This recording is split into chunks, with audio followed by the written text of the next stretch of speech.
This episode of Recording Studio Rockstars is brought to you by Atom Audio, Isotope, Native Instruments, Lewitt, and Grace Design. You're hearing my voice right now on the Lewitt PureTube microphone through the Grace Design M201 Mark II mic pre mixed through Isotope, RX, Ozone, Neutron, and Nectar, all on Atom Audio monitors. Please check out our awesome sponsors using the link in the show notes below. It's a great way to help support this show, and there's some great deals waiting for you there. Now get ready to rock. Most of the time when I like to record heavy, big, modern, high-gain stuff, I don't use a lot of compression or any at all on the guitars. Even in the mix stage, I won't put it on there because I don't feel like it needs it. Sometimes I'll use a compressor just for a tonal thing. Like, it might not even be doing any gain reduction, but it's adding some sort of character, like an 1176 or LA2A or something like that.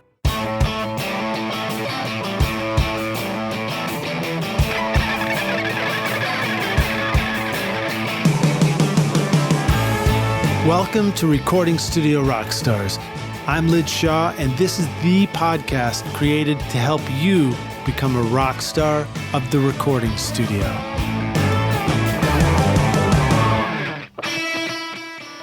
Hey, Rockstar, come on over here. I've got a secret to tell you. Want to know how I get a consistent sound mixing over 1,000 hours of recording studio rock stars? Well, my secret is using Isotope, RX, Ozone, Neutron, and Nectar to make this podcast sound great. Right now, you are hearing RX breath control, declick, declip, DS, deplosive, voice denoise, Ozone multiband compression, Neutron EQ, and limiting, all from Isotope. Use the secret code ROCK10 to get 10% off over at isotope.com.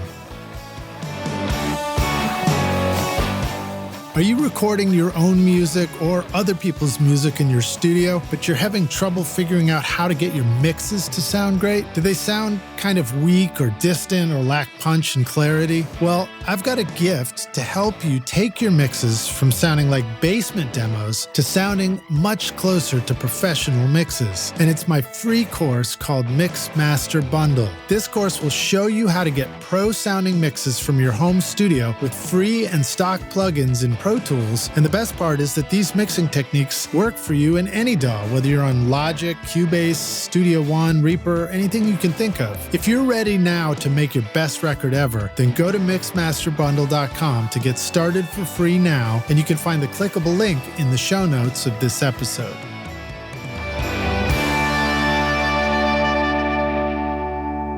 Howdy, rock stars. It's your host, Lid Shaw, and welcome back to Recording Studio Rockstars, bringing you into the studio to learn from recording professionals so that you can make your best record ever and be a rock star of the studio yourself. My guest today is Nathan Yarborough, a heavy rock and metal music producer, engineer, and mixer who started out in North Carolina with the Tascam 4-track, studying recording in college and finding his way to Nashville to intern at Sony, Tree, and Blackbird Studios, where he then continued to work for the next 8 years with some of the greatest engineers like Vance Powell, Niko Bolas, George Massenburg, Joe Chiccarelli, and many others. He then went on to engineer records for producer Nick Raskulinecz for 10 years, and now he works with a variety of bands at all different levels to make great recordings right here in Nashville, Tennessee. I met Nathan recently at the 25th Annual Audio Masters Benefit Golf Tournament. That's a sentence I thought I'd never say out loud. When we stopped at hole number ? That was sponsored by the Nashville Recording Supply Company. Right. And Nathan was there. And I ended up coming home with a crappy golf score, but a brand new spanking roll of black gaff tape for the studio and an amazing playlist of Nathan's discography of hard rock and metal albums to check out, including artists like Korn, Mastadon, Glasswalker, Code Orange, and Evanescence, to name just a few of the big name bands you might No. So please give a listen to that in the show notes below. It is some awesome sounding stuff. Thanks also to Adam Dalton and Eric Masse for making our introduction. Please welcome Nathan Yarborough to Recording Studio Rockstars. Nathan, are you ready to rock, my man? I am. Did I pronounce your last name right? I hope I did. Yes. All right. Because I was like, would I say Yarborough? I don't think it's not like I mean, it works. It works. You know, Nathan is my brother's name. Oh, is it? It's a good name. I forgot to tell you that. It's a very good name. If you're listening, Nate, shout out to you. So welcome to the podcast studio, man. It's great to have you here. Rockstars, we're joining you all right now from my brand new podcast studio here in the house. I've got the studio, and then one day I was like, you know what? I need a dedicated space just for the podcast. Yeah, it's great. Thanks for having me. I've been looking forward to it for a long time. Yeah, me too, man. Been an avid listener for a long time. You know, and thanks for helping me out. When Nathan sat down, I thought, well, he's an engineer who's got great ears. So let me try seeing what it sounds like if the door is open or closed, and he tells me if it sounds better where he's sitting. We went with the closed door and the right. We could have gone down a whole rabbit hole with that situation. Yeah. We'd be here next week. What about a halfway crack? Exactly. Like you're trying to look for the perfect sound in your home studio space. Didn't you just mention that you're working on some panels yourself? Yeah. I mean, you know, I'm struggling with a tiny room at my house, you know, and just hanging panels here. What does that do? What does this do? It's just it's a process. So you got a great story, of course, which probably has brought you to the present where you're talking about your home studio situation. Tell us a little bit about your studio, and then we'll hear more about your backstory. I mean, it's not really a studio. It's just a room in my house with a computer and speakers. I mean, that's so uncommon. To me, it's not a studio because I grew up in, big studios. So it's just like, I've got enough to get stuff done if I need to. Yeah. Which is a necessity. Are you mostly mixing? At home, yeah. Mixing and editing. Mixing and editing, right? Yeah. So if you're going to track a record or produce something, you start out in a studio. Yeah, I try to. It just depends on the band, whatever finances they have will determine where we record. Yeah. All right, well, let's back up and give us a little bit of a story arc to you, the brief version of, starting out in music and then finding yourself in some pretty incredible studios in Nashville, right, to where you're at now. So, I mean, I grew up in North Carolina in a small town right north of Charlotte. And, I played music from a young age. I played piano, I played saxophone, and I decided those weren't cool instruments to play. So I wanted to play. But they are. Well, now that I know that now, later in life, but at the time, I was like, I want to play guitar. I want to play electric guitar. Where in North Carolina? It was a town called Davidson, which is right north of Charlotte. It's like 20 miles up I-77. So I wanted to play guitar. I got a guitar for Christmas one year, and then, my parents were like, well, you got to take lessons. So there was a local guy in town that I took lessons from, and his big thing was, well, you got to write songs. And if you're going to write songs, you got to record them somehow. So, and he was always trying to sell me stuff. So he sold me his 4-track machine. And that's where you got your Tascam? Yeah. And so he sold me that and a little Mackie mixer. And was he like, I'm getting rid of this old cassette thing and getting a computer? Well, I think he was always moving on to the next thing. So whenever he wanted something different, he would sell what he had. And, I think he was going to get an 8-track or something. Yeah. And I need to learn that lesson. I tend to keep all the old right. stuff. I don't think I've ever sold one single thing. I still have all this stuff. Yeah. You're smothering in the gear. Right. And it's not good gear. It's just like stuff you would never even want to use. But so I just started, okay, I've got this little idea. I didn't know how to use, I knew how to dump tracks 1 through 3 to track 4 and then, build it up that way. And, but I didn't really know what I was doing. I didn't know you could punch in. So your machine, the Tascam, would let you punch in? Right. But I didn't know that was a thing. So every time I would mess up, I would start back over at the beginning. I think I have like a Yamaha now, 4-track still. And for some reason, when I tried to use it, I was like, there didn't seem to be an ability to punch in. And I'm like, what? Oh, right. I couldn't believe that. But maybe some of them didn't punch in, and maybe I just didn't figure it out yet. Right. I'm not sure. I know that I discovered later in life that this one would punch in. And I was like, oh, really? But so, I had that, and then I started, you meet friends that play music. And so I played in little bands in the Charlotte area, and,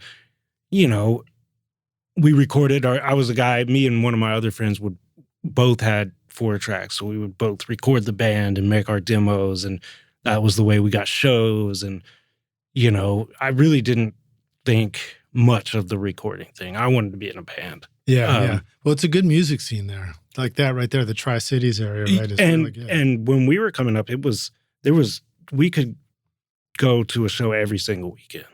And like the guys that were playing, there was a lot of really good bands in like heavy rock bands.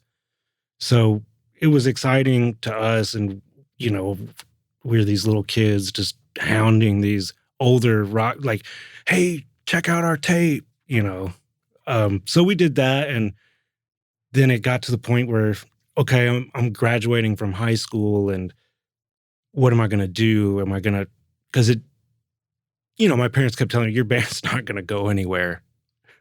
Did they come from a music background? Did they have some understanding of it, or not really? But they were always super supportive of it. Yeah, they just wanted you to get a real job. Kind of. and do well. I think it was put to me that, well, if you stay here, you got to get a job. If you don't go to college, you got to get a job. So I decided, well, I'll go to college. And then it's like, well, what are you going to do in college? What are you going to study? So my backup plan was, I kind of like this recording thing. I heard you could go for that. That's awesome. So I didn't know I needed a backup plan for the backup plan. But, so I went to school. I went to Appalachian State University, and they had a small recording program. Yeah, I had an intern from there. Went by the nickname PB and the Jam. I've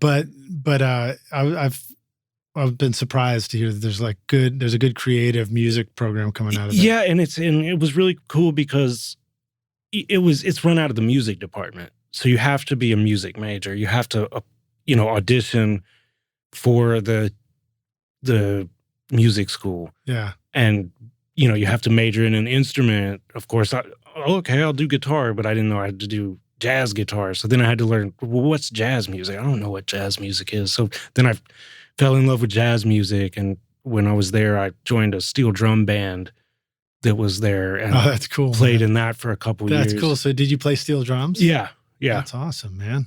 So, that whole experience opened up the whole world music scene. Give us a very brief tutorial on steel drums. Like, how does that thing work? Is it just like a 12 note scale right there in front of you? You can play anything? Yeah, pretty much. It's a chromatic instrument. It's, they were made, originally, like if you go all the way back, originally because they come from a place called Trinidad and Tobago, which is a country like 17 miles north of Venezuela.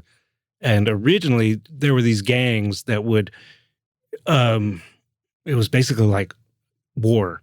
They would have, but when they went to battle each other, I guess you could call it, they would beat pieces of bamboo on the ground in different lengths, and those created different pitches. So that was like a thing. Well, then that, with the introduction of like the oil companies that started mining oil, because there's a lot of oil in that area. Yeah. They started finding these 55-gallon drums, that were discarded. And so then they moved away from the bamboo thing to somebody first. I can't remember if it was convex first or concave, but they figured out they could hammer different portions of these barrels into different pitches. Wow. So with the modern drum, like you have different classes in an orchestra, you have different sets of drums. So like the main lead pan is what they call it. It has a full chromatic scale on 1, and I think it's like 3 octaves. That's such a trip. Yeah, I could see how like somebody would have stumbled on an oil drum and you hit it and you're like, that sounds cool. And then Right. you find another one that's been like bent, in an area. So it's like split into two little parts. You're Right. like, ooh, they sound like different pitches. Next thing you know, you're figuring it all out. It's crazy to go down there because it's such a part of the culture, and these kids are raised with this instrument. It's just expected. That's wild, man. So, and so you go down there and you look and you see people playing and you're like, I'll never be that good. Yeah. So there's immediately, I feel like there's a correlation. So the music that you make now, these records that are in your playlist, bands like Code Orange, which to me sounds like dubstep for heavy metal, Wow. Yeah, I mean, it's just like, it's like powerful. It comes at you fast. And then there are moments that come and go really quickly, and they're intense. And it's like there's an appreciation for complex overtones, And like immediately I think of that when I think of steel drums. So that's interesting that there was like, that's your background. Yeah, I've never put those two things together, but yeah, I mean, you're totally right. That band in particular, I mean, they're really amazing at doing that. Yeah. On this podcast, I'm not always right, but I'm definitely willing to just leap out there with some crazy idea and throw it out there. So, I mean, after doing that, it was time to, I actually stayed in school longer than I should have just to play in that steel drum band for an extra year. I should have graduated a year early, but I didn't. Right. So then it was time to graduate, but I had to do an internship to fulfill my recording school requirements. So it's a 6-month internship somewhere. And at some point I was like, I want to go to California.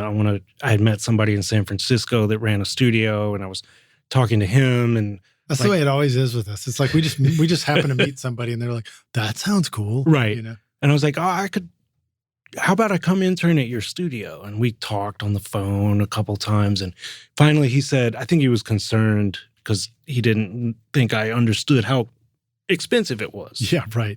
Exactly. It's in San Francisco, it's not the worry that you won't know enough about the studio. It's the worry that 5 minutes into arrival, you'll be destitute on the street. So he said, and I was like, what are you talking about? And he said, make me a business plan of how you're going to come out here, intern for me, and how are you going to survive?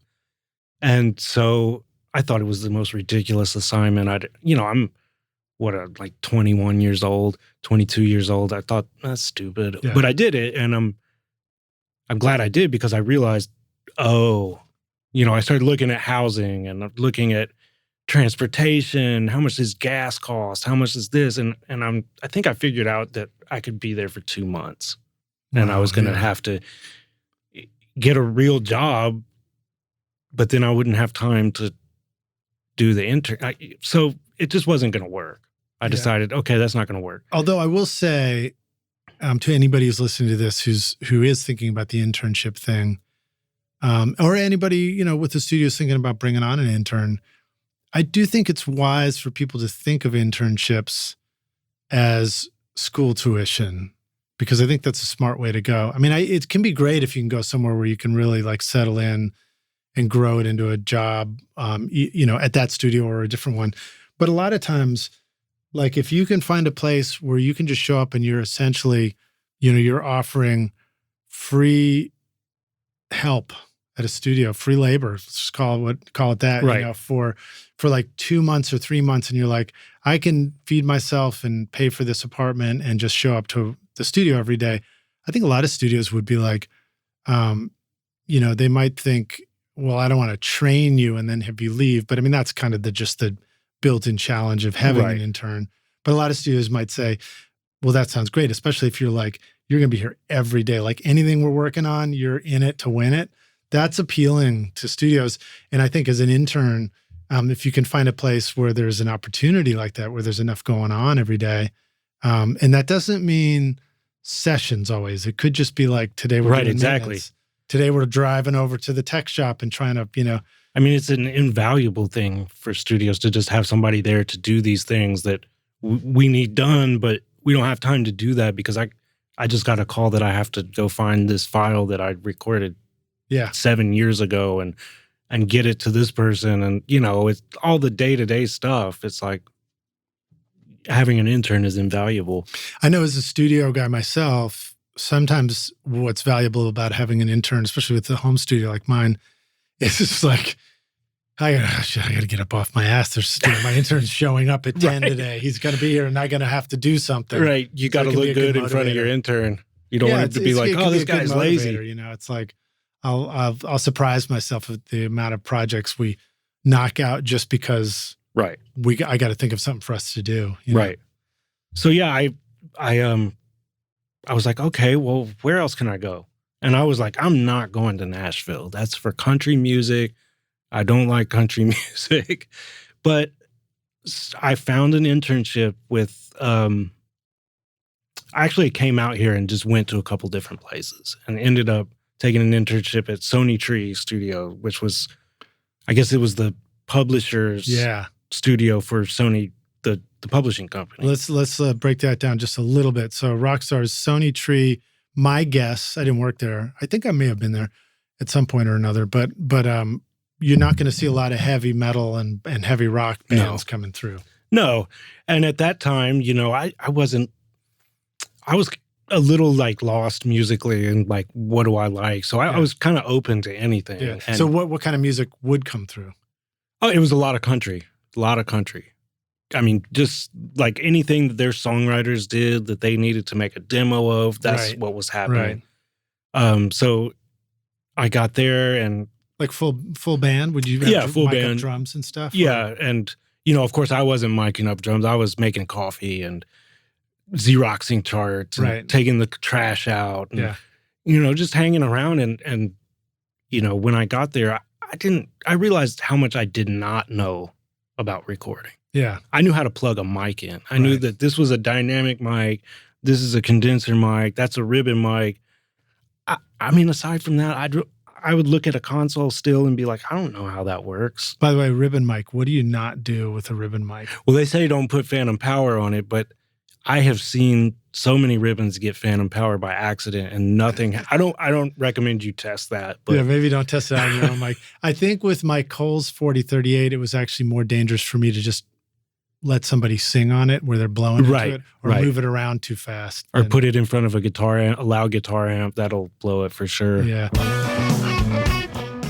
Look, if you're like me, then you love having cool instruments in your studio, right? No matter what style of music you make, Native Instruments gives your studio all the instruments and sounds you need, from drums, loops, and beats to the coolest synthesizers, realistic strings, guitar amps, and futuristic synth pads. I love recording and tracking real bands in my studio, but then adding awesome overdubs from Contact, Massive X, Super 8, Battery, Guitar Rig, and Hybrid Keys, for example. Use the code ROCK10 now to get 10% off, or get Complete Start for free today with a bundle of 2,000 sounds and 6 gigs of samples, all over at nativeinstruments.com.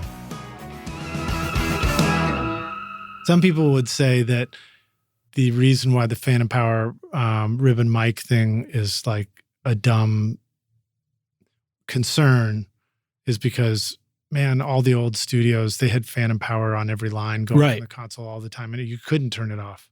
And I remember working at a studio recently that they had phantom power on all the pre's all the time. And I was looking around, there's all these ribbon mics set up, and I was like, how's that? But I don't know. I don't do it, but out of habit, I don't purposely, like, let's give this ribbon phantom and see what happens. I've heard somebody once suggest that phantom power sending to a dynamic mic makes it noisier than if you turn the phantom power off. But I have not heard that. Interesting stuff. You hear a lot of stories in the studio. There's a lot of, I mean, you can go down any kind of rabbit hole you want and talk. And we do. And then sometimes we start podcasts for it. So you did the Sony Tree thing, and then you ended up over at Blackbird. Well, yeah. So I think the main concern, it was Pat McMakin that hired me as an intern over there. And his main concern was, I don't think I'm going to have enough for you to do for 6 months. So then, 6-month internship. Yeah. That's what they wanted. That's awesome. For school. But I mean, I showed up every day and I did not, they had to tell me to go home. That's the way to do it. Because I figured, well, I'm here. I don't have any friends here. I'm not doing anything else. I may as well just go all in show up every morning before anybody gets there, stay. They would have to be like, Nathan, you got to go home. Do you have any friends now? No, I don't have any. Okay. I have like 3. But, that's the life we lead. So, I was really hoping that, the easy thing that would happen would be, oh, this guy's great, let's hire him. But towards the end, I've started to realize that's not going to happen. Yeah, it's a common theme for Right. people. And so what do you feel like you learned about an appropriate way to think about it? Well, I was like, okay, well, I got to figure out what I'm going to do next, And so I started writing letters. I was like, I don't know how else to do it. I'm just going to start writing letters to studios. I guess I'm going to do another internship because I'll try one more time. And I had heard about Blackbird from the guys at Sony. That's all people were talking about, was this new place called Blackbird. And it sounded like, Emerald City or something. And I was like, I may as well write them a letter too. I mean, they're not going to respond to it, but may as well. And I think I wrote a letter to every single person there. Like, I just looked up on their website and was like, okay, who's there? This guy, this guy, this guy. I'm going to write a letter to all 3 of them. That's genius, man. That's smart thinking. That's thinking outside the box. And I think that one of the engineers, Paul Hart, over at Sony, was friends with Jeremy Cottrell, who was at Blackbird, and he had called him, I didn't know this, and told him about me after I'd written the letter. And they called me and said, hey, you want to come by for an interview for an internship? So I went, and cool, I'm going to go intern at Blackbird. And then it was, at that time, they had like 1 intern during the day and 2 interns at night and like a night manager. I don't know how many they have. They have a lot now, but so it was a really good time to be there because there wasn't a lot of people there. There wasn't a lot of people wanting that job. There were still too many, because I want it, and I see like 5 other dudes that want that job too.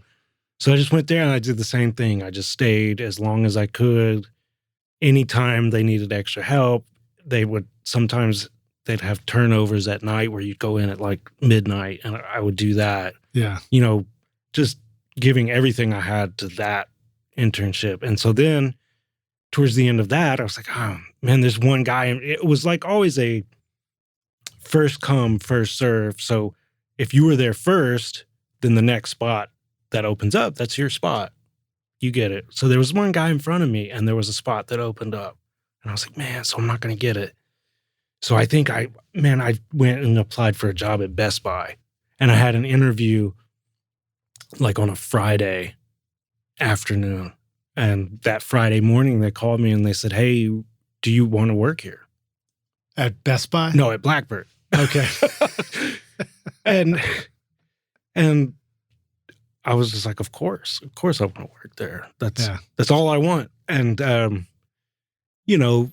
I canceled that interview at Best Buy, and to get hired on at Blackbird is not like, you're not going to go engineer records now. You're going to. Yeah. So what do you do? So to describe what a day in the life of a new hire at a big studio like that. So for me, I was what's called the night manager. So from 4 p.m. until whenever the last session is done, you're kind of in charge of the operation of the studio. So get there at 4 because there's an overlap of like 2 hours when all the other managers go home. So here's what's going on today. Here's what I need you to do tonight. Does Night Manager have its own theme song, like a B television? I think it's like the theme like to The Exorcist. Night Manager. But so it's basically working nights. Yeah, and being in charge of the interns and making sure the studio is clean. So there's interns there at night. Yeah, too. Yeah. There were at that time. I think I had 2 under me at night. And what does night mean? Does that mean like, till 9 o'clock and then everybody goes home? Or does it mean like, you might be there till 9 in the morning? Yeah, more likely. I mean, it was all kinds of nights. So early on, there was nights that were like, okay, well, it's 10 o'clock and we're done. I mean, you would wait till the last session's done, and then you have to clean the whole place.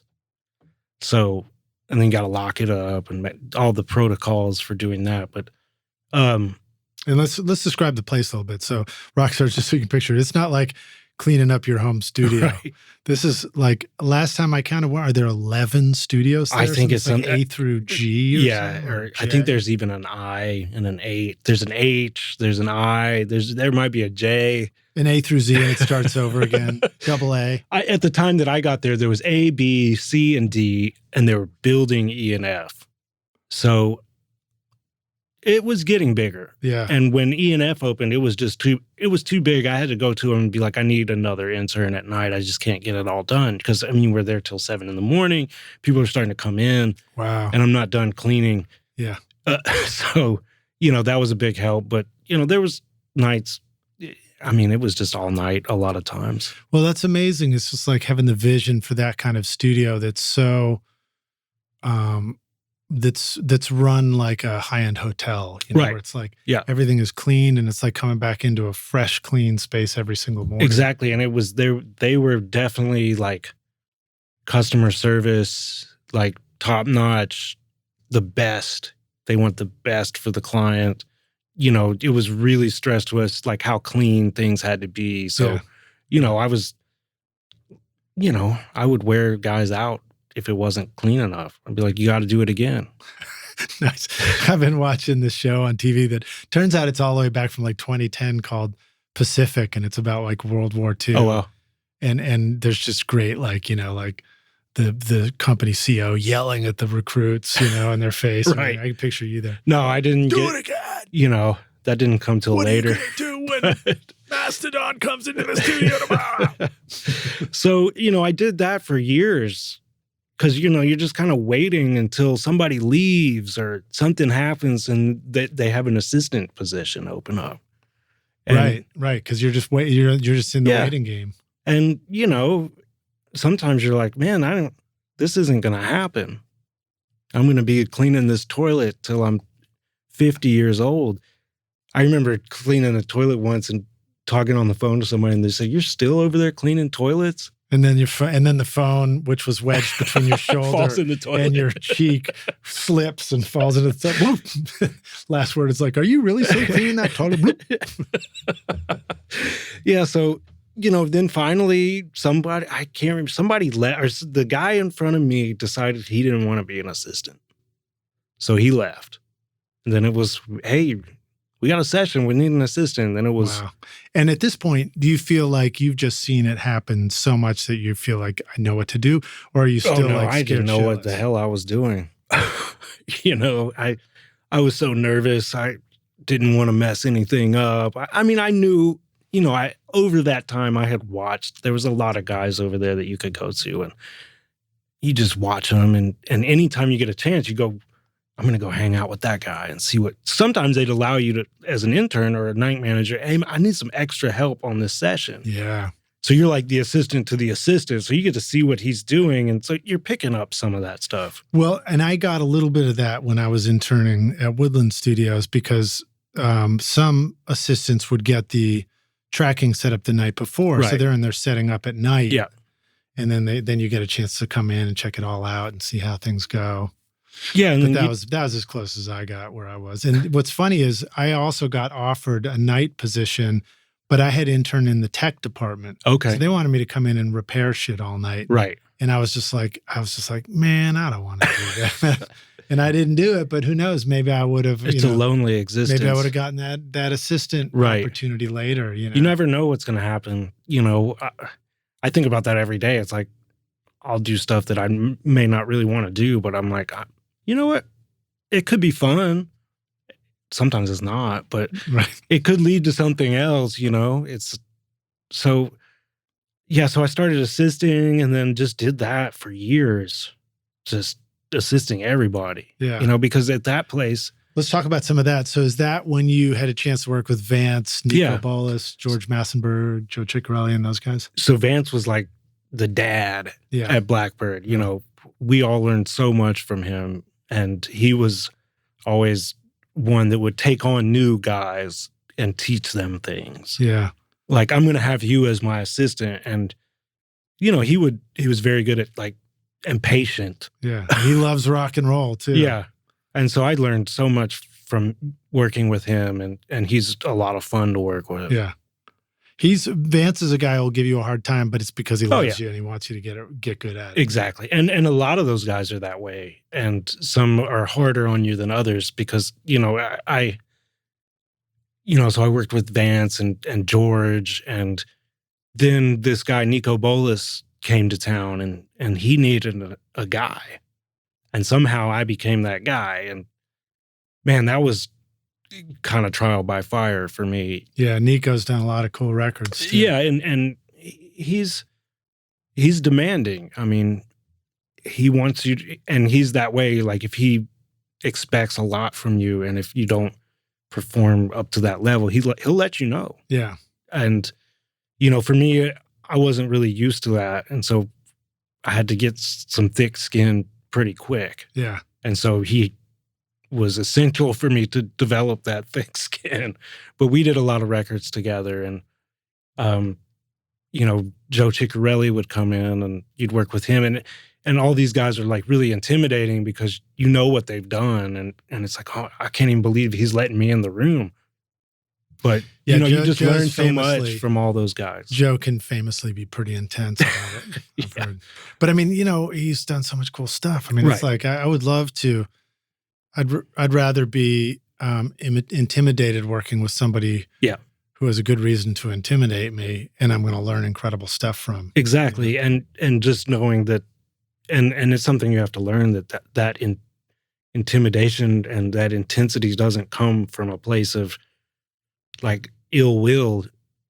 It's really just that they care that much about what they're doing, and they want you to care that much about what you're doing. Yeah, so. It really is. It's coming from a good place, and it's just something that you just learn how to accept. It's funny too thinking about that, because that caring that much exists, but it's good to remember that not every project is going to seem like it's equally worth caring that much about. Like sometimes when you back up, you might be like, well, that record, that's amazing. This one, I didn't really like that one, but the professional attitude is you deliver like 100% to each of those artists regardless, And I feel like that's been a thing for me. It's like I tell people, I can't give you like, okay, so let's discount, like I'm getting a discount on this product, but I don't know how to discount my service because I go 100% every time I walk in the room. I don't know how to. Wait, are you going 100% right now? This is 100%. It may not look like it, but I'm going 100%. That's awesome, man. Actually, speak about that. Talk about the importance of being chill as an engineer on a session. What have you seen about that? Have you seen engineers? I mean, they might lose their shit to you, the assistant, but do they lose their shit to the artist? I've seen all kinds of things, yeah. And in my early days, I was guilty of freaking out, oh my God, it's all going wrong, but I think, it's as you get older and you interact with more people, it's very important because the artist is looking to you as this guy's got it handled. Right. And if you don't have it handled, they'll pick up on that really quickly. Yeah. If you start letting on this, there's a problem, they know about it very quickly. Yeah. I would find myself telling artists, by the way, that like if I look like something's wrong, that's just my normal look in the studio. Right. So just disregard it and enjoy yourselves. Right. I'm just getting everything ready for us. Exactly. Sometimes I try and get away with that. Because I have these facial expressions that I'm plagued with. That something will happen and my face will change, and somebody's like, oh, what's wrong? I'm like, oh, nothing. Or like the rig crashes. That used to be a lot bigger deal than it is now, because now it's like within 5 seconds you got to back up. But it's like, just don't say anything. Like I usually, hey, give me a second. Wait, like 5 New York seconds or 5 California seconds? Which one's quicker? 5 North Carolina mountain seconds? It's like half a day. Yeah, I mean, so what about that? What about, did you find yourself learning that, of course, something goes wrong on a session because something always goes wrong on a session? I mean, it does. It's like, what's the next thing that's going to go wrong? I mean, there's something is going to happen. Right. And I think you prepare. I like to over prepare. Yeah. So I'm like thinking of everything that could go wrong and deal with it the night before. I've got everything in its place. This is here. This is there. This is going on because I know something is going to come up. Yeah. And don't forget this, rock stars. Don't forget to actually press record and let Pro Tools roll for as long as you're going to actually need it to roll. You can always delete it. But like make sure that it'll actually record for 5 minutes straight. Or make sure it just even records. I had something recently where I was filling in on a session for somebody. So they were working and they're like, I got to go out of town. Can you cover this? Sure. What are we doing? Oh, vocal. Awesome. Get in the day, get the drive booted up. Guy's in there, opens his mouth. I roll the track. I go to punch in. Nothing. I look up. It's in quick punch. What's happening? I realized that whatever drive they had mounted was like a Fat 32 or something. It wouldn't record to it. And I'm like, oh, yeah. Well, that's something I should have checked last night. Atom Audio's S-Series, crafted in Berlin, is a flagship line of reference monitors featuring 5 models from the compact S2V all the way up to the powerful S5H. The range builds on Atom Audio's iconic heritage with new technology for improved acoustic performance. With new woofers, redesigned waveguides, and a DSP engine, the S-Series ensures accurate frequency response, consistent dispersion, enhanced detail, and a forward-looking digital connectivity. Backed by a 5-year guarantee, Atom Audio monitors embody durability and professional sound for your studio at atomaudio.com. Right, because they brought in the drive and you can hook it up to the computer. Right.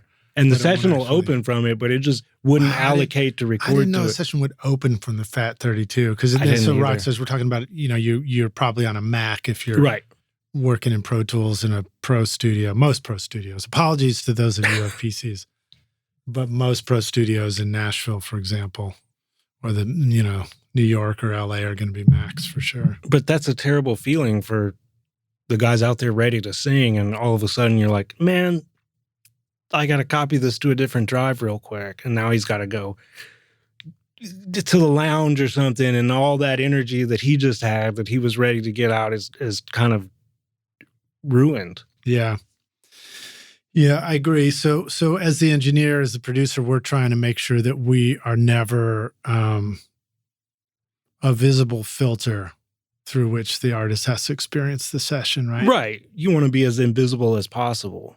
And yet at the same time, the really pro session musicians, artists, and everything like that, they shrug it off and they come back to do it again as if it was a fresh take. Yeah. I mean, and it's the same thing. They're doing the same thing that we have to do.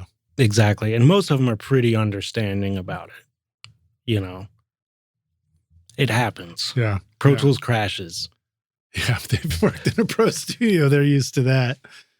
Tell us about Nick Raskulinecz. And am I pronouncing his name? Yes. Right? Okay, great.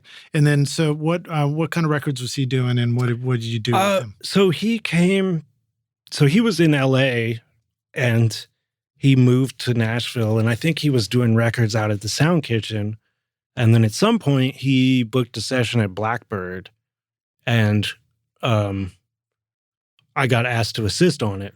And he was working with another engineer over there. I think this was the first time I ever worked with him was just a short little stint.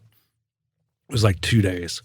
And, I'd never seen anything like it because it was so different from the way I'd seen all the sessions in Nashville where everybody's out on the floor, they play together, it was the Nashville thing. And then he's doing harder records with, now let's really focus on the drums and let's get the drum performance, and then we'll put the guitars on it, and then we'll put the bass on it. And I thought that was really interesting. And so you hadn't really seen that yet in the studio? Not really. I didn't know that was a way you could do it. Yeah. I always thought, you have to get the whole band in there and you have to do it. It's everybody together.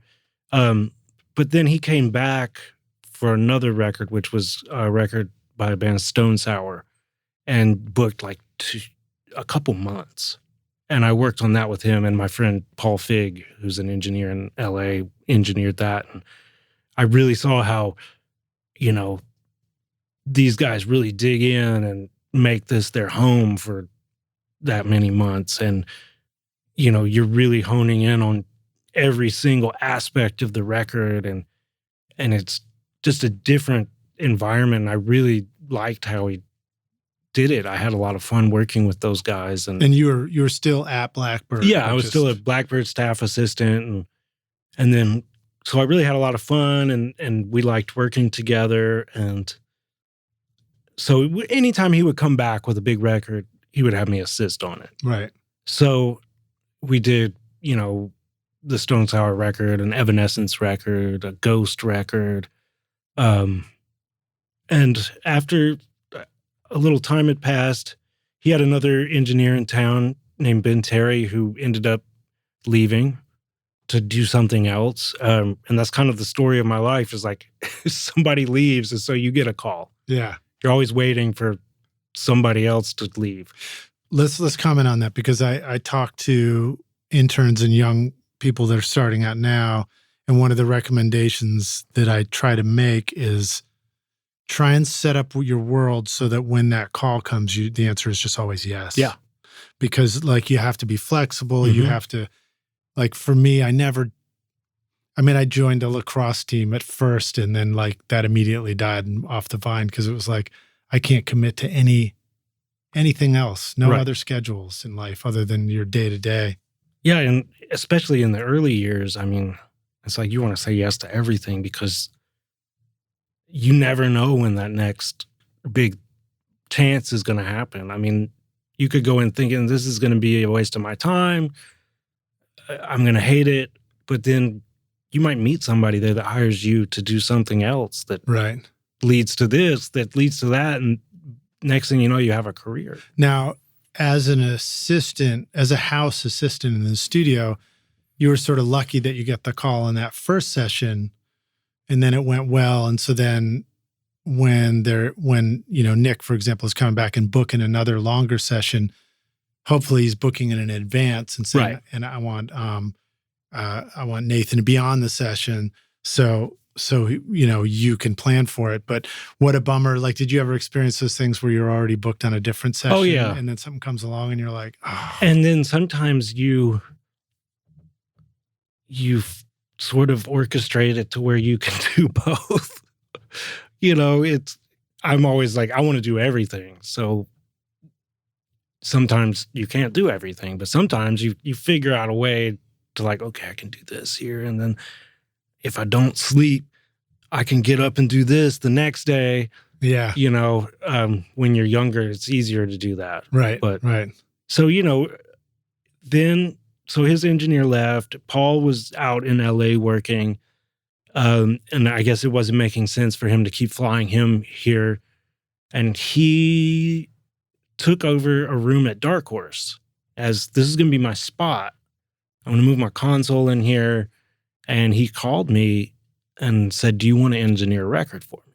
Dark Horse is a cool spot. Yeah. Maybe give us a little description of that studio. So it's like way out in Franklin, like almost to Leaper's Fork. So at the corner of like, what is it? Old Hillsboro and Charlotte or something. Yeah. And who's the artist again that started it? Oh, it's Robin Crow. Robin Crow, right, yeah. right. And I saw him perform at my college. Oh, wow. In St. Louis back in the I think he was he was an artist and he was a motivational speaker as well. Exactly, yeah. And he showed up and he was doing the funky slapping acoustic guitar with delays and cool things way before Instagram, you know. He's a super interesting guy. And I think he like built that place himself even. And it's a beautiful, beautiful, big, giant wooden. It is. And we were in this palace. He had like the main building, which I think he calls the Lodge. And then there's a little tiny building called the Cabin. Mm-hmm. And that's where Nick took over. So he calls me and I go down there, and I think it was a record for a band called The Hold Steady. And that was the summer of 2013. And so I said, yeah, I'll come down there and do that. So I did it. We did it. And then towards the end of that, so I got this band coming in next week. And do you want to do that one too? Okay, cool. And I'm still a staff guy at Blackbird at this point. I never quit. But these records, he just started having record after record after record. And finally, I just had to go to him and say, I don't think I'm coming back. I'm going to go do this for a while. Yeah. And that was 10 years ago. And I still make records with Nick. That's cool. That's cool. What do you want to talk about in terms of that process, like that building it one at a time? I mean, there's a lot of things to talk about. What's a good starter? It's a different way. It's just another way of doing it.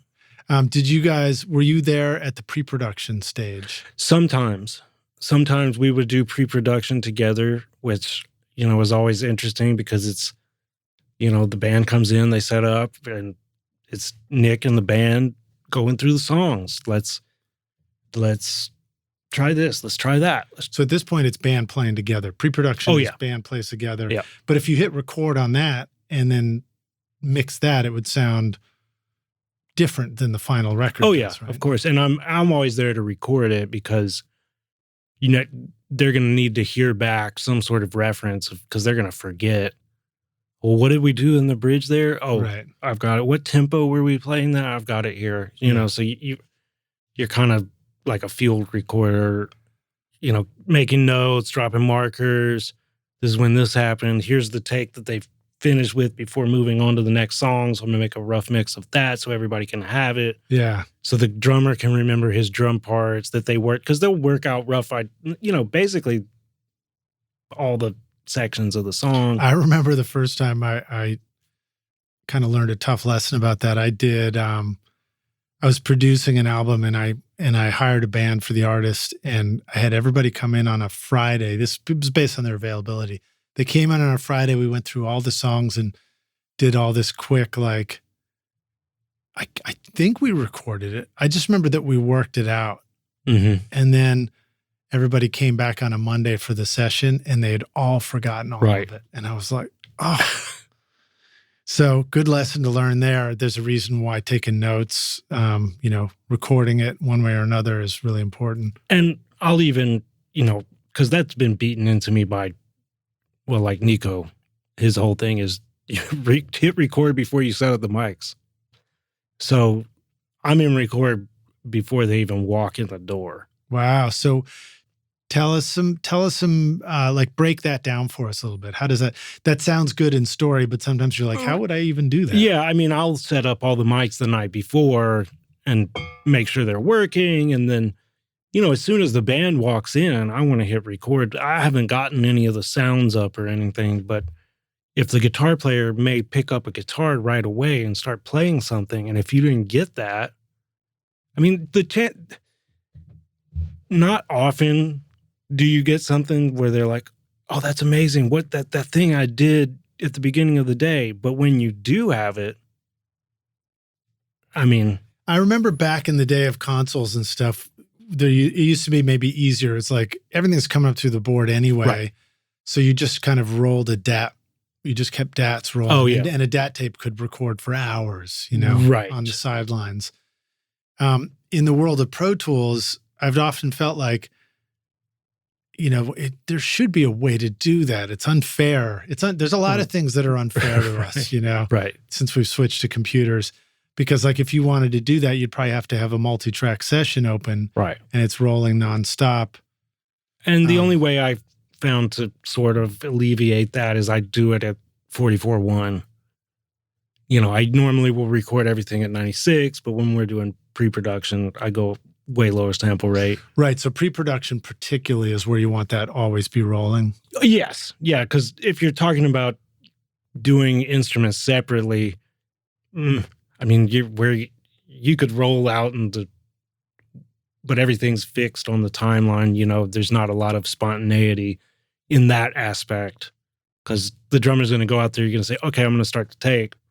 Yeah, you're already, now you're you're inking it in. Exactly. If this were a comic book, we're past the pencil sketches right. and we're inking it in, right. and putting the colors in.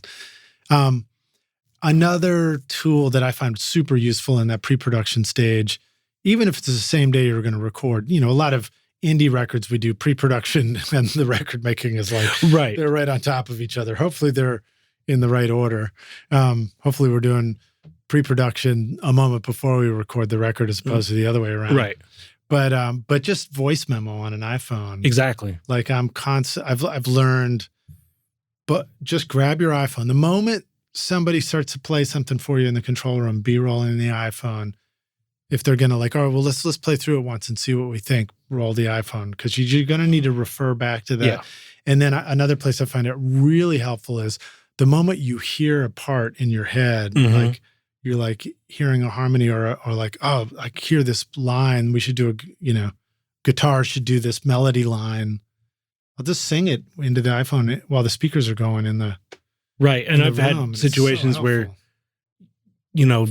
on that same line, like if I'm working with Nick, and he's not there for the day or something, he'll send me a voice memo of an idea. Get the band to do this. And it's the same, like he'll just sing it into his phone and then send it. And you play the voice memo, it's like, Elvira. Yeah, cool. Any other good tips for capturing that moment like that? Are there other tools you use? Not really. I mean, sometimes the guy's in the control room and I'll figure out, okay, well, I got the talkback mic. I'll route the talkback mic to Pro Tools real quick. And so at least I have that, I don't want anything to go uncaptured. Yeah, it's interesting. You could always just have a mic. I mean, you run the risk of blowing your speakers. Yes, but you could have a mic in the control room that is just going to a track in your Pro Tools session that's always recording just in case. Yeah. And there's times I've thought of elaborate schemes where I'm like, I need to outfit, PZM mics in every room of the studio and have them all route to a mixer that's got a limiter on it, like a talkback limiter.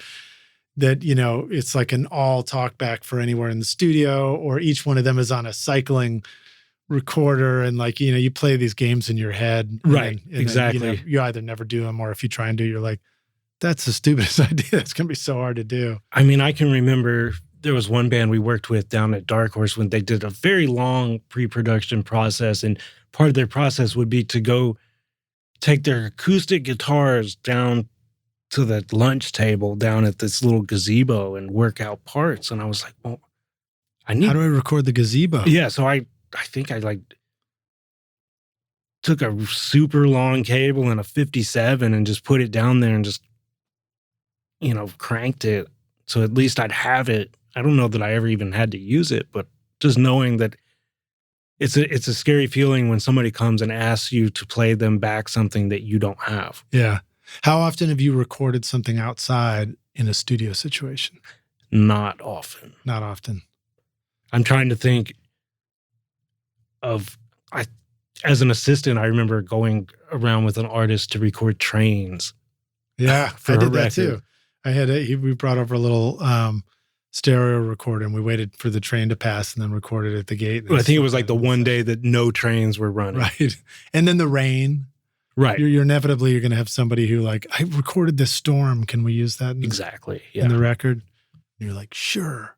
Isotope RX to the rescue. Exactly. And then you just end up Googling rainstorm on YouTube and recording it off your phone. Exactly. I do that so many times. I had a band that wanted a Screaming Eagle and I'm just like, Googling Screaming Eagle and like pull that. He's probably something that the same sample they use, at the local high school football game when they play it over the megaphone, I remember doing that once and the band was like, you can do that?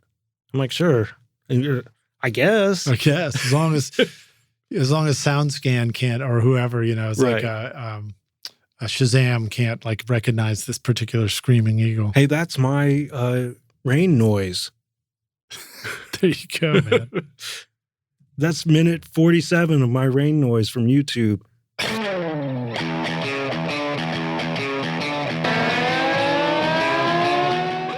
I am massively impressed with Isotope Ozone. I've been mastering a lot of my records recently, and Ozone makes it so easy for me to get a fantastic sound. The mastering assistant will help you get started by measuring your track and suggesting all the settings you need for a professional result based on the genre and EQ curve of your choice. You can even reference a specific song if you want, using simple yet sophisticated modules like Clarity, Impact, Low End Focus, Stabilizer, Imager, Exciter, and spectral shaping, along with powerful dynamic EQ, compression, and limiting, you simply adjust the settings to your own taste and it sounds incredible. And the magic of master rebalance means you can reach into your mix at the mastering stage and manipulate the vocal, bass, and drums. My bandmates are pretty demanding of my mixes, but now when I send off the masters for approval and get comments back like, holy bleep, pristine, damn good mastering, crystal clear, you're a wizard, finally I love my singing, and the drums and bass sound huge, well then I know I'm doing something right. So check out the newest Ozone, RX, and all the other great apps at iZotope.com and use the code ROCK10 to get 10% off.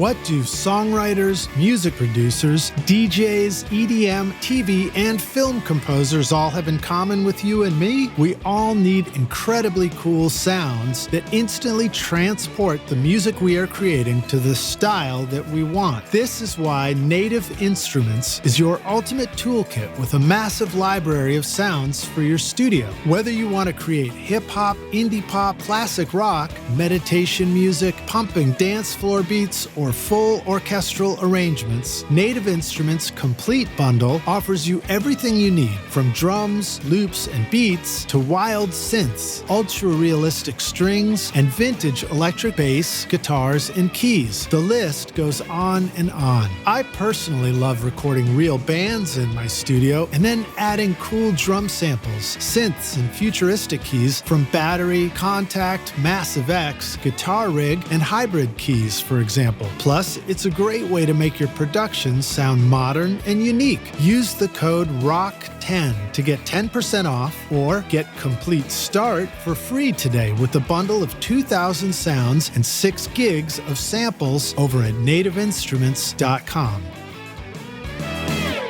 Hey, Rockstars, we're back now for the jam session, aka the second half of the show. My guest today is Nathan Yarborough, joining us here at Recording Studio Rockstars headquarters, the new podcast booth, and the Toy Box Studio. Nathan, you ready to jam? I am. Sweet. All right, so let's talk about some of the records that you've done, because there's a lot of cool stuff, and there's a lot of, we want to geek out now on all the technique stuff, and love to hear. And obviously I've played different roles on different, some I've just recorded, some I've recorded and mixed. So. I suspect you've got an opinion about just about everything, though. Oh, yeah. So that'd be good to hear. So, like, just commenting on some records, Weapon of Choice, Glasswalker, what that track starts out with this great heartbeat, and the guitars and the drums are just like, bam, in your face. And generally speaking, listening to your discography, these are loud records, too. And so let's start with that. Making stuff that just hits hard like that. Should we be thinking about this build it? I call it building the house one brick at a time. It's like building up our tracks.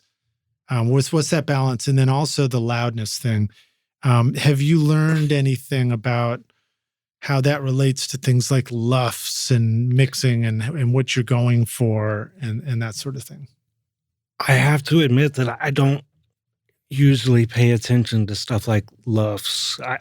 I know what the readings that they say you should aim for. I don't know where they're getting that, because I hear records that are obviously way louder than that are on Spotify or whatever platform you're listening to. So I'm like, well, that's way louder than what do they say, 14? Was it almost as loud as me repeatedly smashing my water bottle in the background? That's me just trying to take a sip of water. I'm sort of learning to actually mix quieter these days. Not in terms of how I'm monitoring, but in terms of how I'm printing. I find it used to be like, oh, I got to make everything so loud. It's got to be loud because it's got to be loud. But I'm finding that may not be. I'm having more success pulling it back a little bit. Well, I assume some of the records that are in your discography might be something that you assisted on, but somebody else was sort of responsible for the mix as well. A lot of them I tracked, and was there through the whole process. And then you would send it to somebody else to mix. Okay. Have you learned some stuff about getting powerful and loud sounds in the tracking? And then, we might as well talk about, drums too. Obviously, for these heavy records, drums seem to take on a very distinct personality. Yeah. That can be very different from just setting up a band, jamming in the studio, playing, some indie rock records or just songwritery things or soulful groove-based things. Right. Yeah, I think, for me, recording drums and I learned a lot about recording drums for this style of music from working with Nick and about, where to put things to get ideal isolation and why you don't want to over EQ this because you're going to pull in this and it's going to be a problem later. And so I really studied all those things. And, I use a lot of mics. Yeah, let's break it down, man. Give us a breakdown of, obviously every session's and record's a little different. Right. But give us some good starter things that we should, that we could try. Give us some starter ideas for like, hey, here's some things that you should think about. And especially like that idea of like knowing in advance, if you do this now, it's going to cause you a problem right when you get to the mix. And, I think it just starts with what drums you're using. Yeah. First of all. And I think a lot of people will forget that. It's, I always view the most important thing is the thing at the furthest end of the chain, which is the instrument or even the person playing the instrument. So if you have somebody that's not good at their instrument, then you're not going to get a good recording.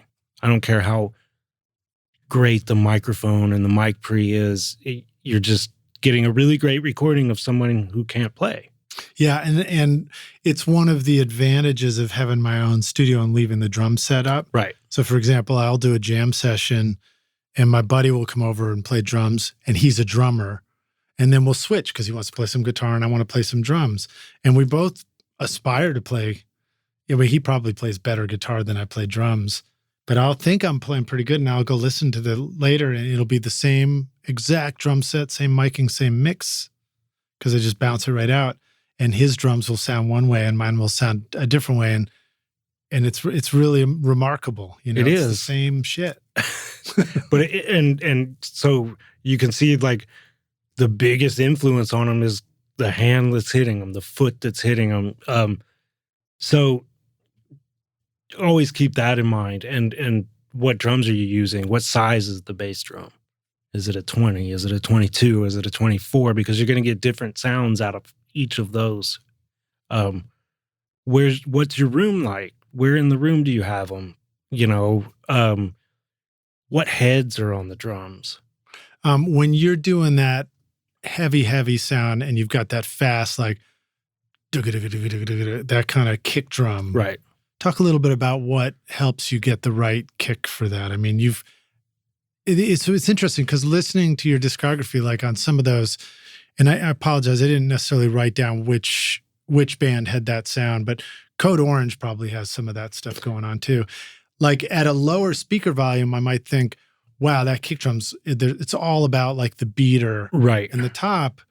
But then if I crank up the mix too, I'm like, no, there's low end in there too. Mm-hmm. It's like, it must almost have a scooped attitude. And I couldn't tell you exactly what they did. I could tell you what I heard when I worked on the record. Yeah. Because record was sort of an interesting thing for me because the first record we worked on was a record called Underneath, which we did with Nick.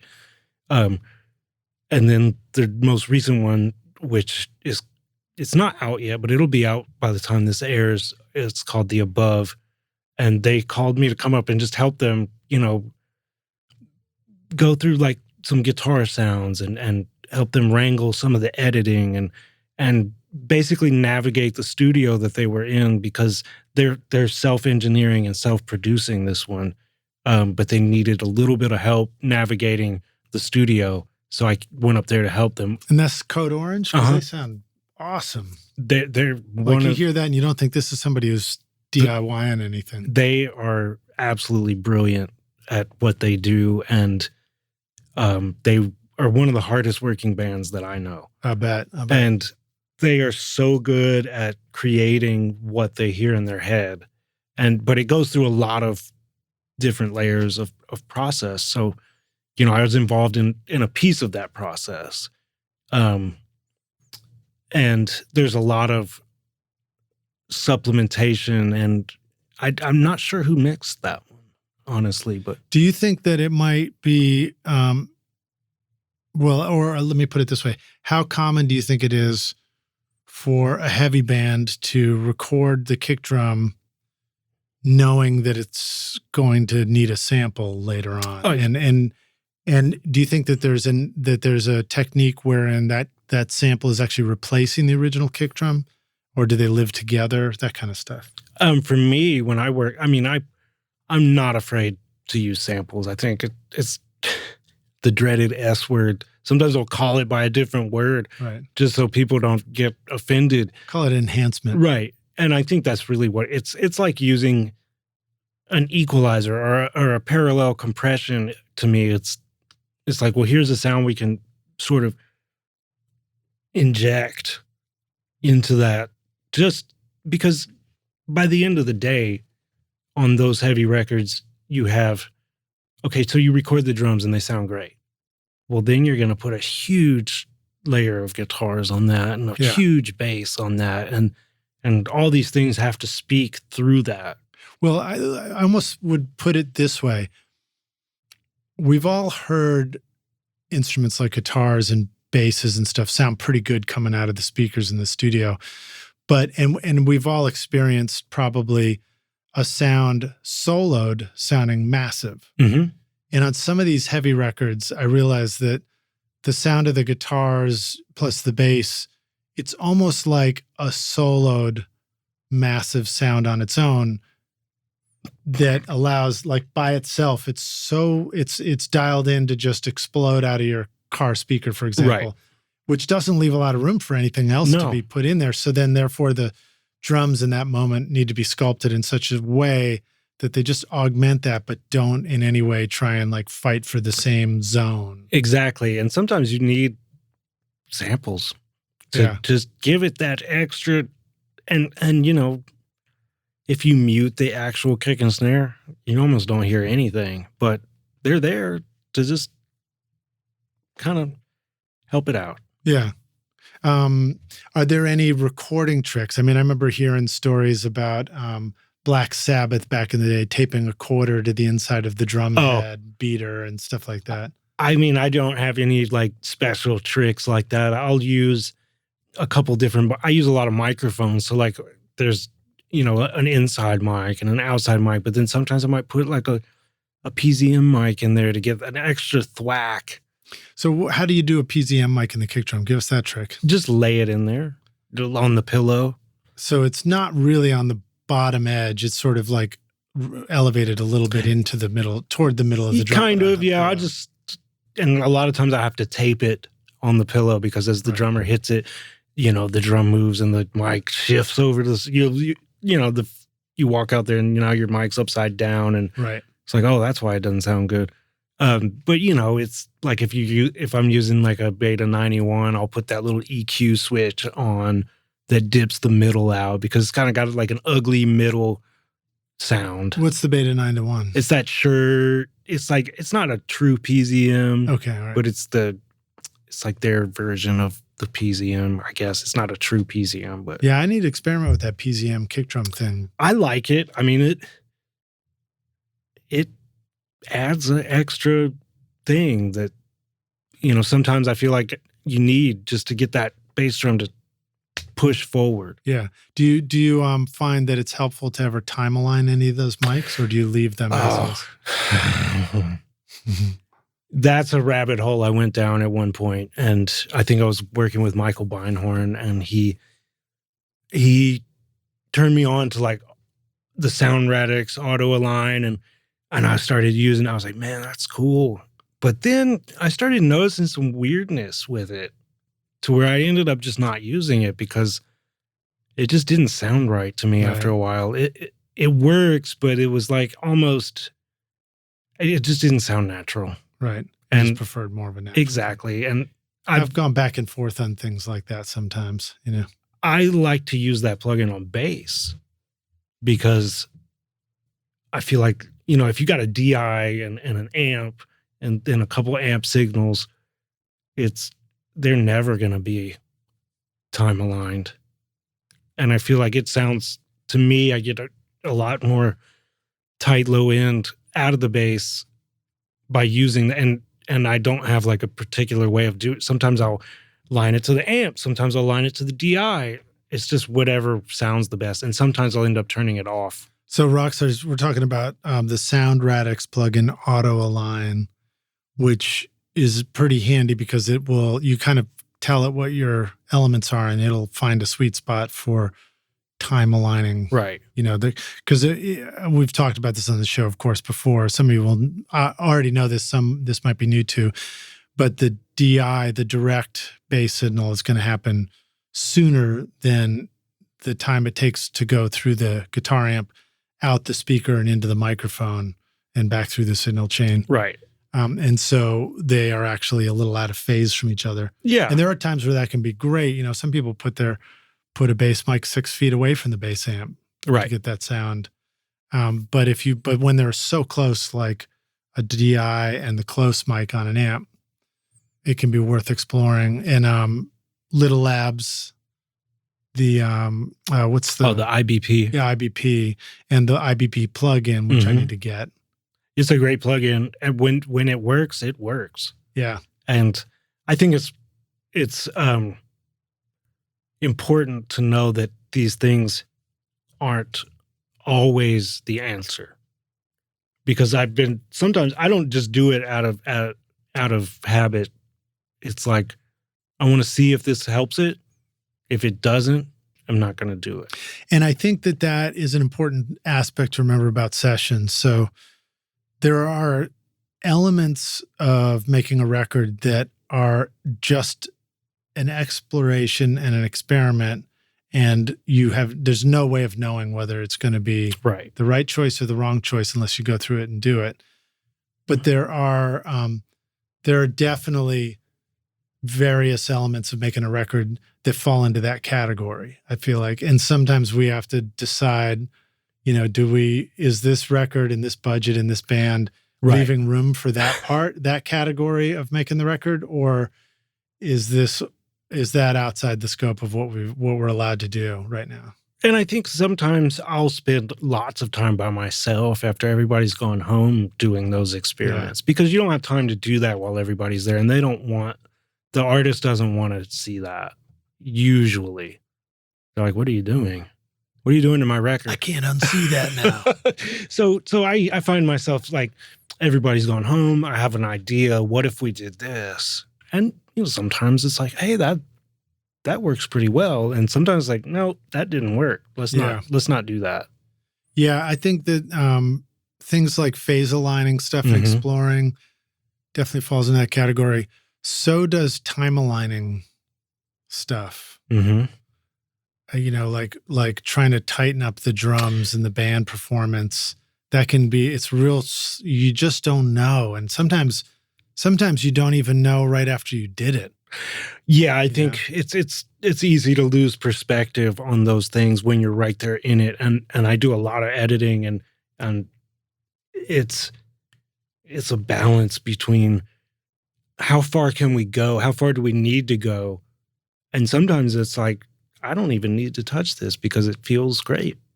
And I think it's about, you really got to just listen first and say, okay, what does it need? Yeah.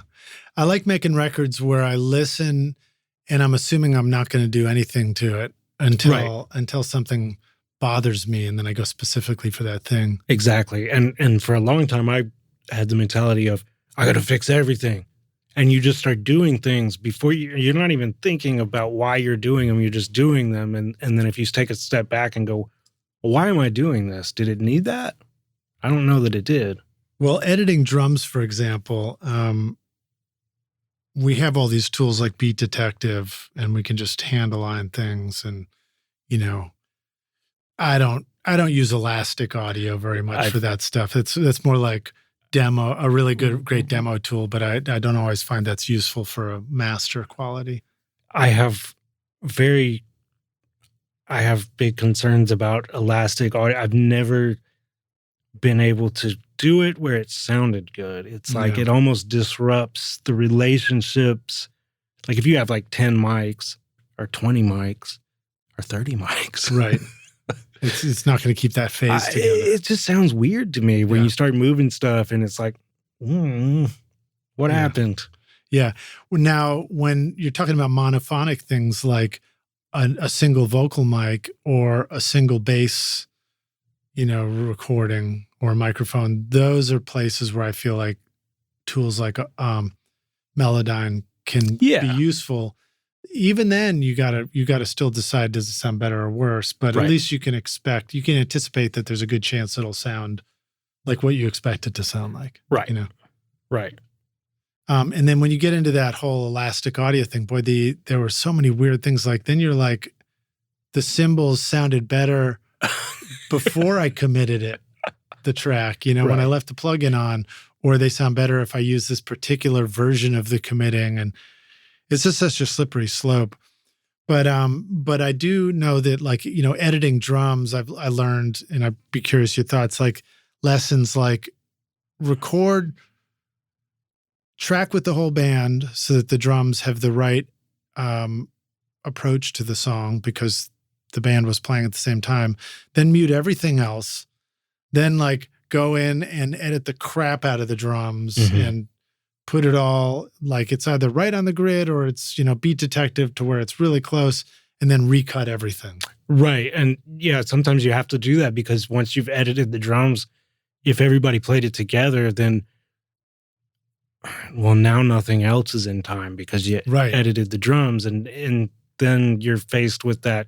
Well, now I got to edit everything else. Right. Or you tried to group everything and edit it all together and it still didn't work. And it's just like, it'll really do your head in. And I've been there before where the band tracked it all together and they want to keep that, but they want this section of the drums edited tight to the grid.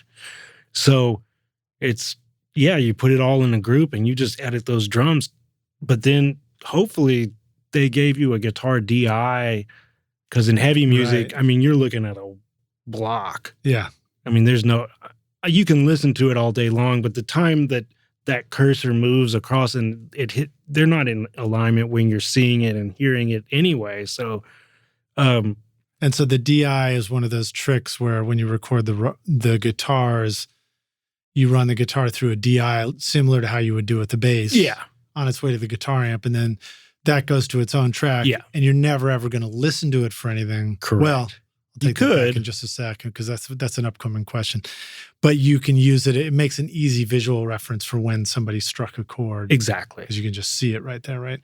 It's a little cheat. It's your guide track for editing the mic'd guitars. Exactly. Now, the other part of that question is you can take the DI and you can run it through amp simulators. And I know in heavy music, there's a whole world that exists of simulators for cabinets and recording guitars direct. So is it, I still got more drum questions, but we'll come back to those. So tell us a little bit about recording guitars and some of the things that happen in that heavy world that might not happen on just a, recording a band world. I mean, I could tell you what I have done and what I have seen others do, but there is a whole other side of things that other people do. I don't typically like to use amp simulators and things like that. To me, there's nothing replaces cabinets. I mean, even like on the record, the song by the band Glasswalker, they have their Helix rigs, the Line 6 Helixes that are dialed in and sound great. But I insisted that we use cabinets after them because, they're going to sound good if we just took that direct signal, but it's not going to move the air like a cabinet's going to move. Like, you can feel that. And somebody that has grown up going to shows and seeing bands, and I mean, there's that power of an amp, especially for like the main sound. And I think to me, nothing replaces that. I'm sure other people might disagree and say, no, this is better. The S-Series by Atom Audio, crafted in Berlin, is a flagship line of reference monitors, blending advanced engineering and in-house design. With 5 models in various sizes and configurations, these monitors build on Atom Audio's iconic heritage while incorporating new technology for improved acoustic performance. The range includes the compact S2V with the 7-inch woofer, the 3-way S3H with twin 7-inch woofers, the vertical S3V with a single 9-inch woofer, and the powerful S5H and S5V main monitors featuring a 12-inch woofer and exceeding 131 dBSPL per pair. Despite differences in size and power, all these models provide highly analytical sound for professional audio applications. The S-Series includes new woofers, mid-range drivers, redesigned waveguides, and a DSP engine for crossover optimization. The result is accurate frequency response, consistent dispersion, enhanced detail in bass and mid frequencies with wider frequency ranges, and forward-looking digital connectivity, all in a durable design. The S-Series ensures longevity in your studio, backed with a 5-year guarantee at atomaudio.com. A version of that I've experienced in the studio is the band comes in and they plop down their pedal board, and they're going through all the usual pedal board on the way to the guitar amp, and they've got a sound that has worked for them live. Right. But then I'm like, this just sounds really processed to me. And, and it's not like the mic's not coming to life and stuff like that. And I would take a guitar and go to the guitar player and say, hey, which pedal are you using? And it's like, oh, well, I'm just using this distortion or whatever. It's like, what happens if we just bypass all the other stuff and go through that on the way to the amp? And then the next, and that might sound a lot better. And then the next level is like, hey, what happens if we don't use your pedal at all and we turn the amp way up? Because a lot of people might come with all the sound coming out of the pedals and the amp sits from like medium volume or something. Right. Yeah, and I do that too. It's like, if we see like 10,000 pedals in a pedal board, you're obviously going to go, really? So let's pick, which ones are you using on this song? Oh, I'm using this one and this one. Okay, let's pull those off, put them.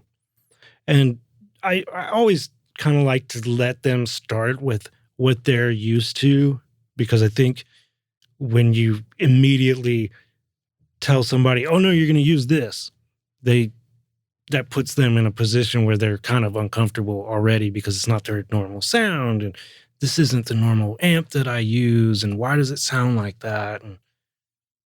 But if you can show them why their thing isn't working, like, okay, let's hear your sound. And then it's like, yeah, that's pretty good, but maybe we do this instead, and then let them hear the difference. And it's like, oh, okay, yeah. Yeah, it can sound so much better coming out of the speakers. The guitars can sound crunchier and thicker and fuller. And then, but what's so funny, it's just like all these rules in the studio. As soon as you adopt that, along comes the session where they just did it through the pedal board. You didn't do any of that, and it turned out great, Yeah, I have a funny story of when I was working with Michael. We were doing a record, and we were doing it all ourselves, and we did it all remote. And it was the Dream the Electric Sleep record.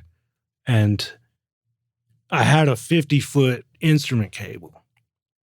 And his voice would just come up on the speakers. We used like Source Connect for the whole thing. I never actually even met him. Right, because he was in a different studio, remote recording. Yeah. And I was recording it there, but he was like chiming in, like he'd be on headphones in Denmark or wherever he was at the time. And I said, cool, Michael, we're here. I got the guitar. And he's very into like knowing everything that's in the chain. He wants to know what kind of strings you're using, what kind of cable you're using, what kind of speakers are in the amp. So I'm like, I got the guy here. We're in our control room. and I got a 50-foot instrument run to the other room to the AC30. And he goes, whoa, no, 50 feet. You can't possibly use a 50-foot instrument cable. No way. We're not doing it. So, okay, cool. So then I moved the guitar player into the room with his amp, and I got to set up a talkback and move all the heads because there's, multiple amps involved, some with heads, some combos. So move all that stuff. Okay, let me call you back. I'll call you back in 10 minutes. I'll move it all, call him back. Okay, so now we got the shorter cable, blah, blah, blah. So we go through all that, and he's like, I don't know, let's go back to the other one. So then we move everything back. And, let's go back to the other one. So we move it back. And at the end of it, I accidentally played him the very first reference recording that I made, or the very first, and he goes, what was that? And I was like, well, that was the first thing we had with the 50-foot. Well, that sounds better. So it's like what you were saying is like sometimes you just don't know. There's these rules of like, yes, a 50-foot cable has capacitance loss, but sometimes it sounds better. Yeah. And I don't know why, but it just does. Yeah, and then there's these interesting ways to get long cable runs out to a guitar amp. Like I remember learning early from my buddy, Brian Carter. He was like, oh, you just run the guitar into a DI. Right. Run it on a mic cable and then do another DI on the other end, flipping it around, back around again and into the amp. And then you learn about stuff like the Little Labs PCP box, right, which will do it. And Radial makes boxes that you can do that with and stuff. And it's all about switching the impedance. And they do sound different. And was your story with Michael Beinhorn? Yes. Yeah, and we talked about that on his interview too.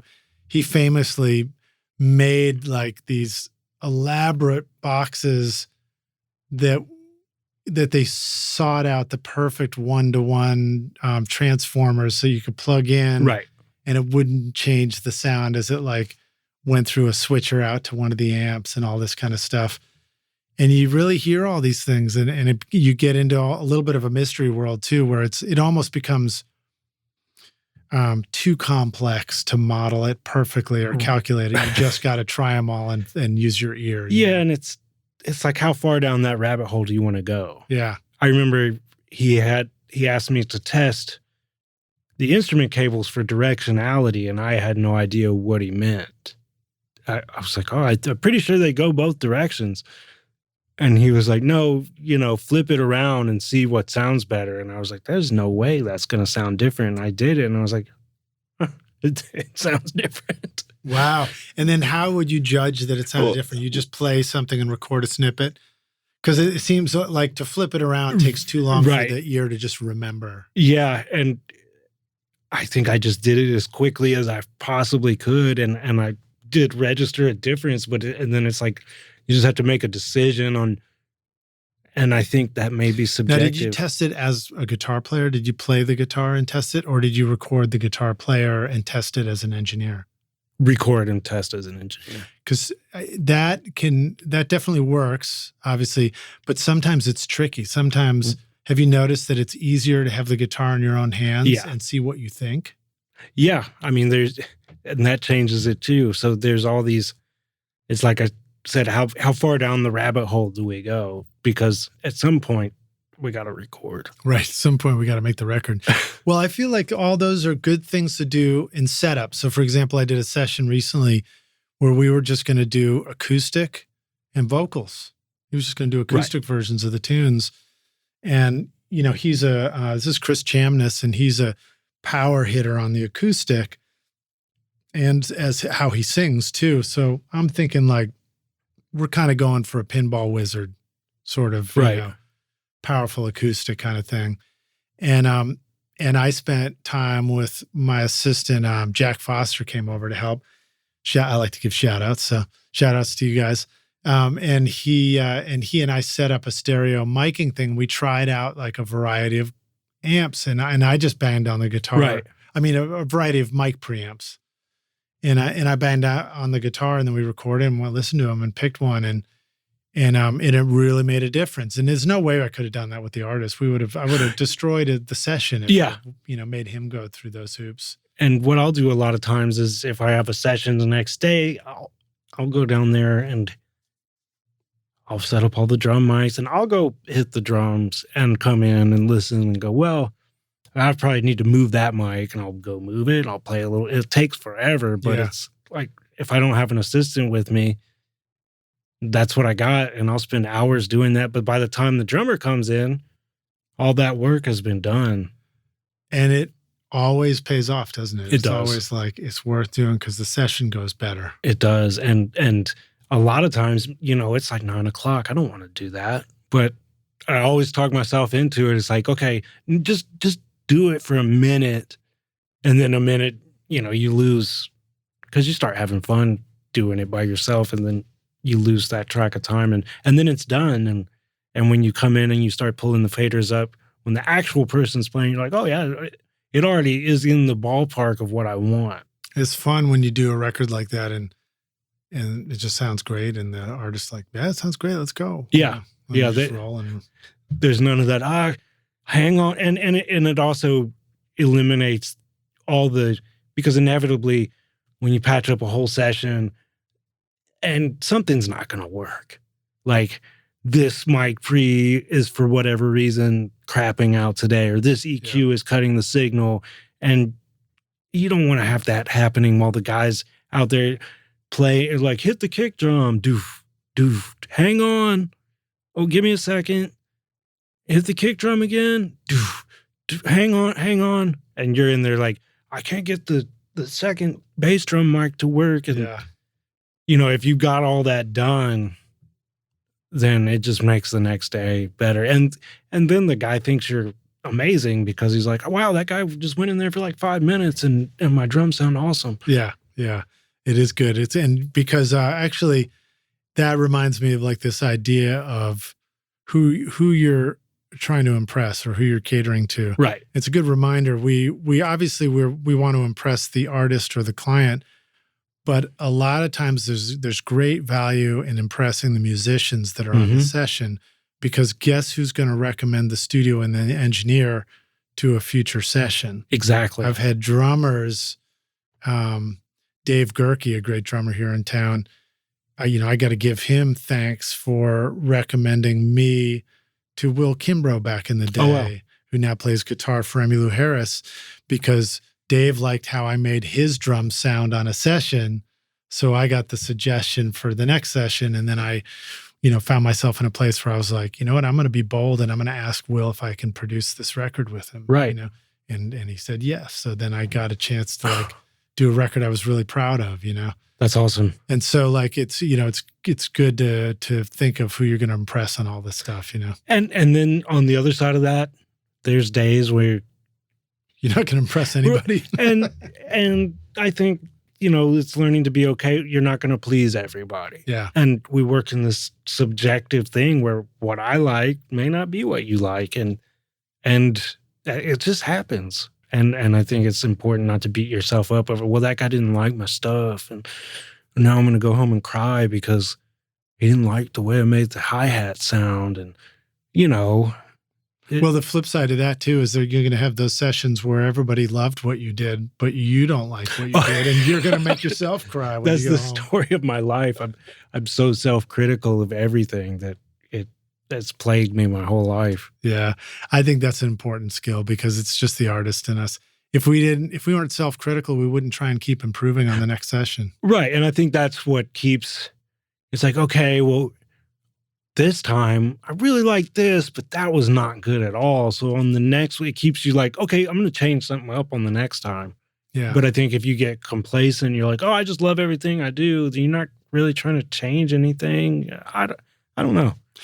Let's keep talking about guitars. So we talked about, making sure the guitar sound is coming great out of the amp. What about the miking of the guitar amps? What are some favorite things you like to do? Man, as dumb as it sounds, I really like an SM57 on a guitar speaker.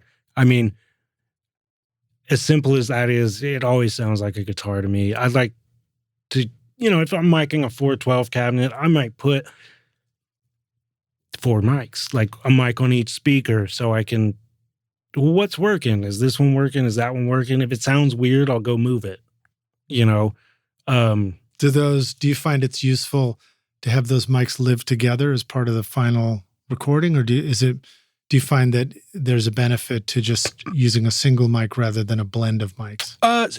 I think there's cases for both. For certain parts, you might add that second mic in, and then it's like too thick, or it's too and something, and then you mute that, and you just have the one mic, and it's like, but that works.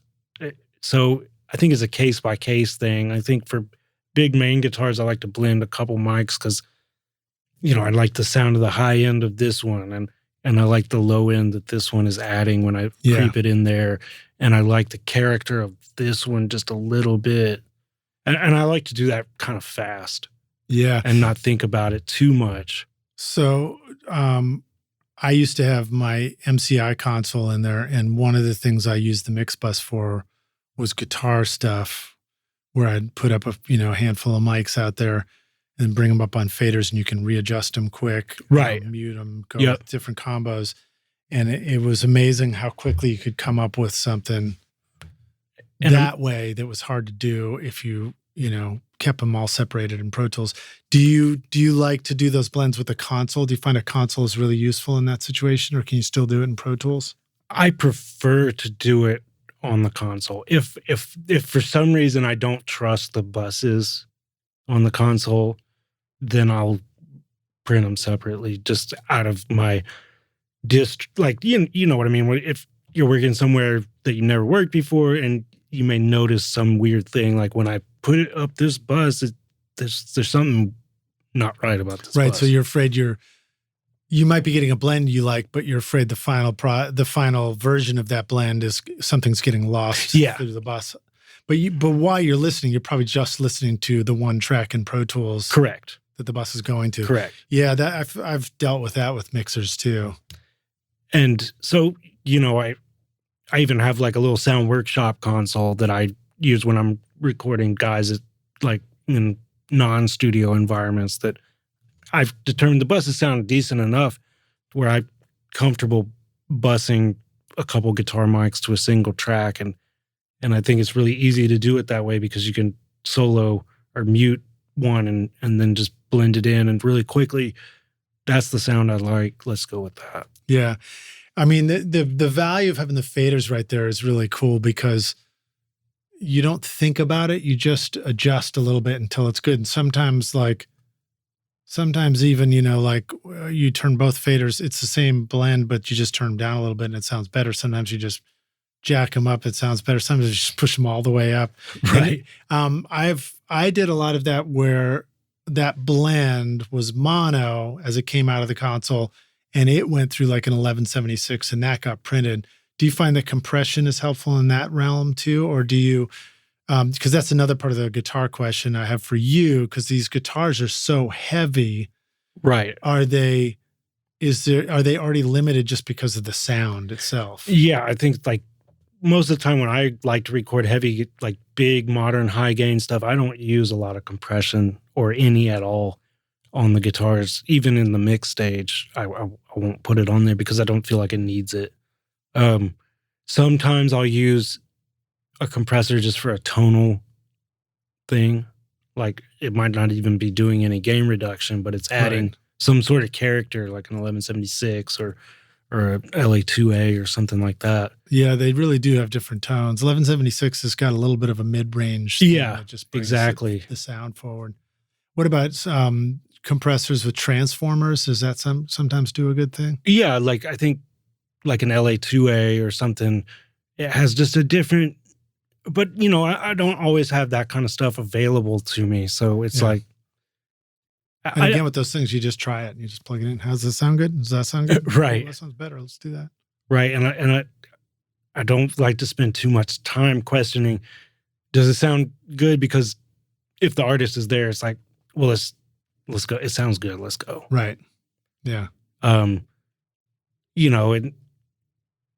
just making sure all the mic pre-gains are set right, and I'm getting a clear signal out of the amp, and I like the mics that I'm using. I'll use compression if it's like a clean part, or if there's delays I want to get to speak better or stuff like that. Yeah. Does the compression come into play at the mix? Is this more like a get a good, clean, solid recording, and it may still need compression at the mix? Or do you find that, again, even mixing heavy music, the compression is built into the sound already? When I'm mixing it, I don't use compression on like the main stuff. If it's a part that I need to let it speak or stand out, I might add compression to that. Like if it's a lead part or a melody or something like that. But as far as the big guys go, if I am using compression, it's very light. Yeah. I remember Brad Jones, who was my mentor at Alex the Great, once he told me, I was thinking about compression on guitar, and he was just like, oh, we're not going to need any compression that. It's already so distorted. Right. It's compressed already. And I've experimented with all kinds of compression on the big guitars, and I'm like, it just, I don't feel like I miss it when it's not there. Well, and then there's that element that says, if you're thinking about it, what happens if you don't add compression, but you just simply turn up the volume knob one more click on that guitar? Exactly. Is that all you need? Is that what you were wanting, is just that thing? So now that's the other side of this question of loud records and rock records.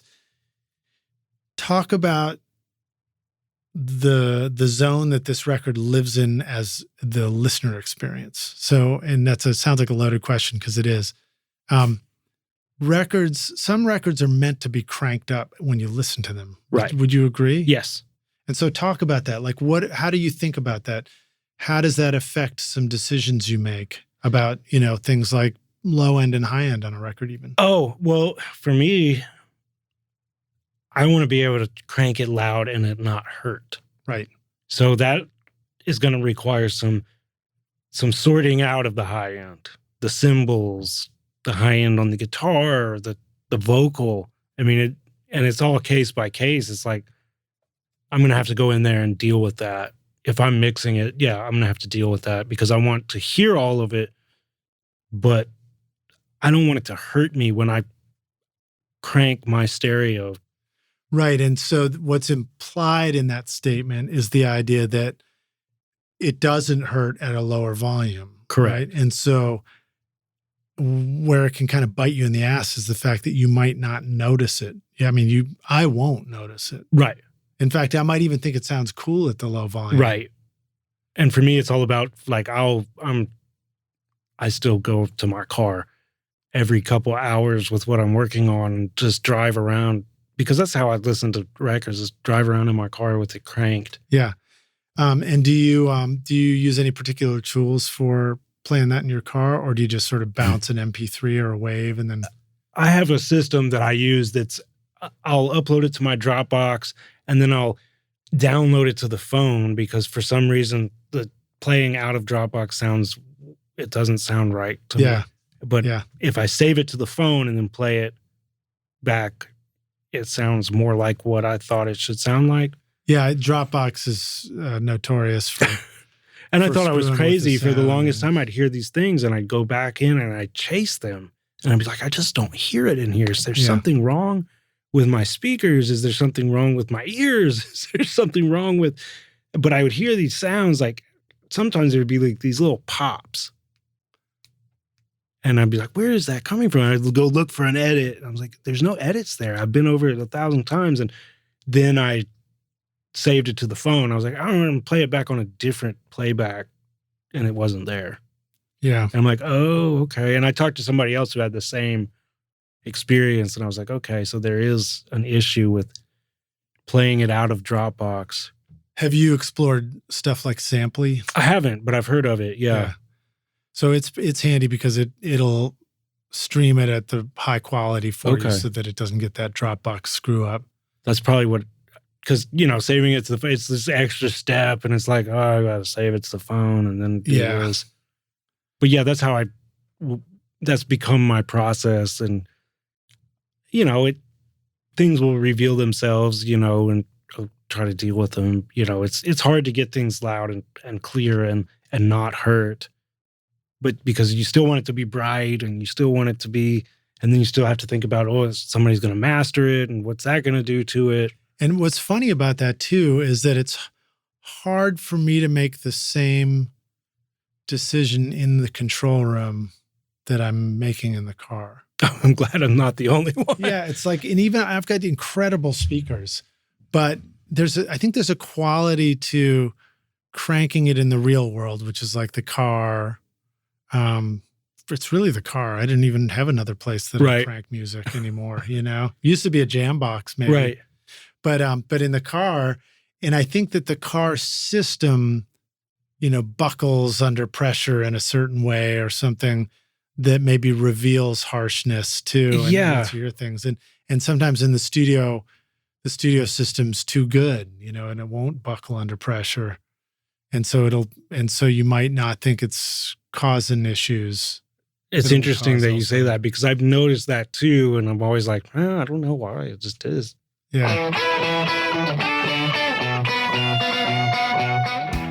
Do you ever feel like the time that you've spent watching YouTube videos, trying out mix tricks, and tweaking version after version of your mixes has gotten you nowhere? Have you been looking for a simple, straightforward, step-by-step process for creating a pro mix that won't take you years to learn? What if you could have a Grammy-winning mix engineer who understood all your mixing struggles and could coach you through them? If you struggle with any of these questions, then the Ultimate Mixing Masterclass is just for you. Now you can discover the proven step-by-step mix system from Grammy-winning mixer Craig Alvin for consistently creating a pro-quality mix from your home studio that will sound amazing everywhere. Listen to this quote from one of our students, David. Quote, "Absolutely the most informative and helpful block of information and mentoring on the mix process that I've ever been a part of. That was like sitting behind a mix engineer for years, watching and picking up tips along the way, but condensed into a 6 to 7 hour session." Close quote. Look, I'm so confident that this will take your mixes to the next level that if you can't get a killer mix within 30 days, I'll give you a full refund, no questions asked. So if you're ready to take your mixes to Grammy-winning quality, then go to ultimatemixingmasterclass.com and start now by checking out the free preview of the Ultimate Snare Mixing Trick. And I'll see you at the front row table of the Grammys. Cheers. But it is frustrating because we'll always be stuck in that place where it's like, you gotta pause, take it out to the car, listen to it, and then come back in, and and it's a delayed feedback loop. It is, and and inevitably you go through a thing where you're like, I wish I could just be in the car and make the damn adjustment right then and there, so I can decide if I like it better or not. Yeah, because I just got to get done with this thing so I can move on to the next one. But to me, I've started to look at it as like a change in perspective, because I've been sitting in front of these two speakers for hours, and now I'm going to go out and drive around, and it's a little bit of a shift, and it helps me to, when I do come back, okay, now I know what I got to do. Yeah, and so then back in the studio, when I'm like, okay, I had this experience in the car, I'm coming back to the studio, I definitely hear some stuff in the studio, but I don't hear it in the same way. Right, exactly. I don't necessarily hear it as the same problem. But the way that I find it's really useful to, or it's really helpful to solve a problem in the studio is the reference track. Mm-hmm. That's where the reference track comes in so handy to me. It's like using, right now I'm using Metric AB. Oh yeah, I love that one. That's what I use. I'll just load up the alternate versions, even the mix, even if I'm like making a change to a mix and trying to tweak it, critical to load in the mix I just heard in the car, so that I can A/B it against that and go like, okay, now I'm hearing where I'm making that change in the mids or the highs or the volume or the whatever. And you can like you can isolate just the sub and listen and go, okay, I made this change. So how's it? Like, I know there's an issue down there somewhere. Yeah. And I just did this. Now, how is that translating to the old one? Yeah. And then another trick that can be helpful in the car, because sometimes I'm sometimes it's hard to train yourself to think about the right frequencies. And you think something's low when it's actually like 100 hertz or something like that. Right. And so what can be fun in the car is you actually take like one of those signal generator apps, load it up on your phone, and sweep through the frequencies in your car and just listen and just be like, you just sweep down in the low range and then you're like, oh, it just disappears after 70 or something. Right. I should probably do that. Or you surprise yourself and you're like, damn, my car, I can hear all the way down to 30 sine wave, and it just helps a little bit as far as like mentally understanding what your car is doing. What you're dealing with. Yeah, like you sweep up to 100 and you hear it there and you're like, oh, that's really the frequency I'm hearing in the bass guitar or whatever. Right. That kind of stuff. Drums. I said I was going to come back to drums. So one of the things I notice on these records you're doing is powerful, powerful drums. They have to punch through other sounds. And there's parts where maybe the toms and the kick are landing together. Oh, yeah. Playing a particular part. Have you found that like at first you might think, oh, they're flamming, so we should line them up. Did you ever go through that where you lined up the toms and the kicks? Yeah, I've never experienced that really didn't sound like what you thought they were going to sound like. I think I just hit this mic. That's all right. We love it when you hit the mic. Hit it again. I don't ever move things within itself, if that makes sense. Like I'm not going to move just the tom. Right. Because over the kick drum kit. Right. It's not going to sound right. You could probably get away with it. It's just like one of those things. It's like, oh, that's illegal. But what I do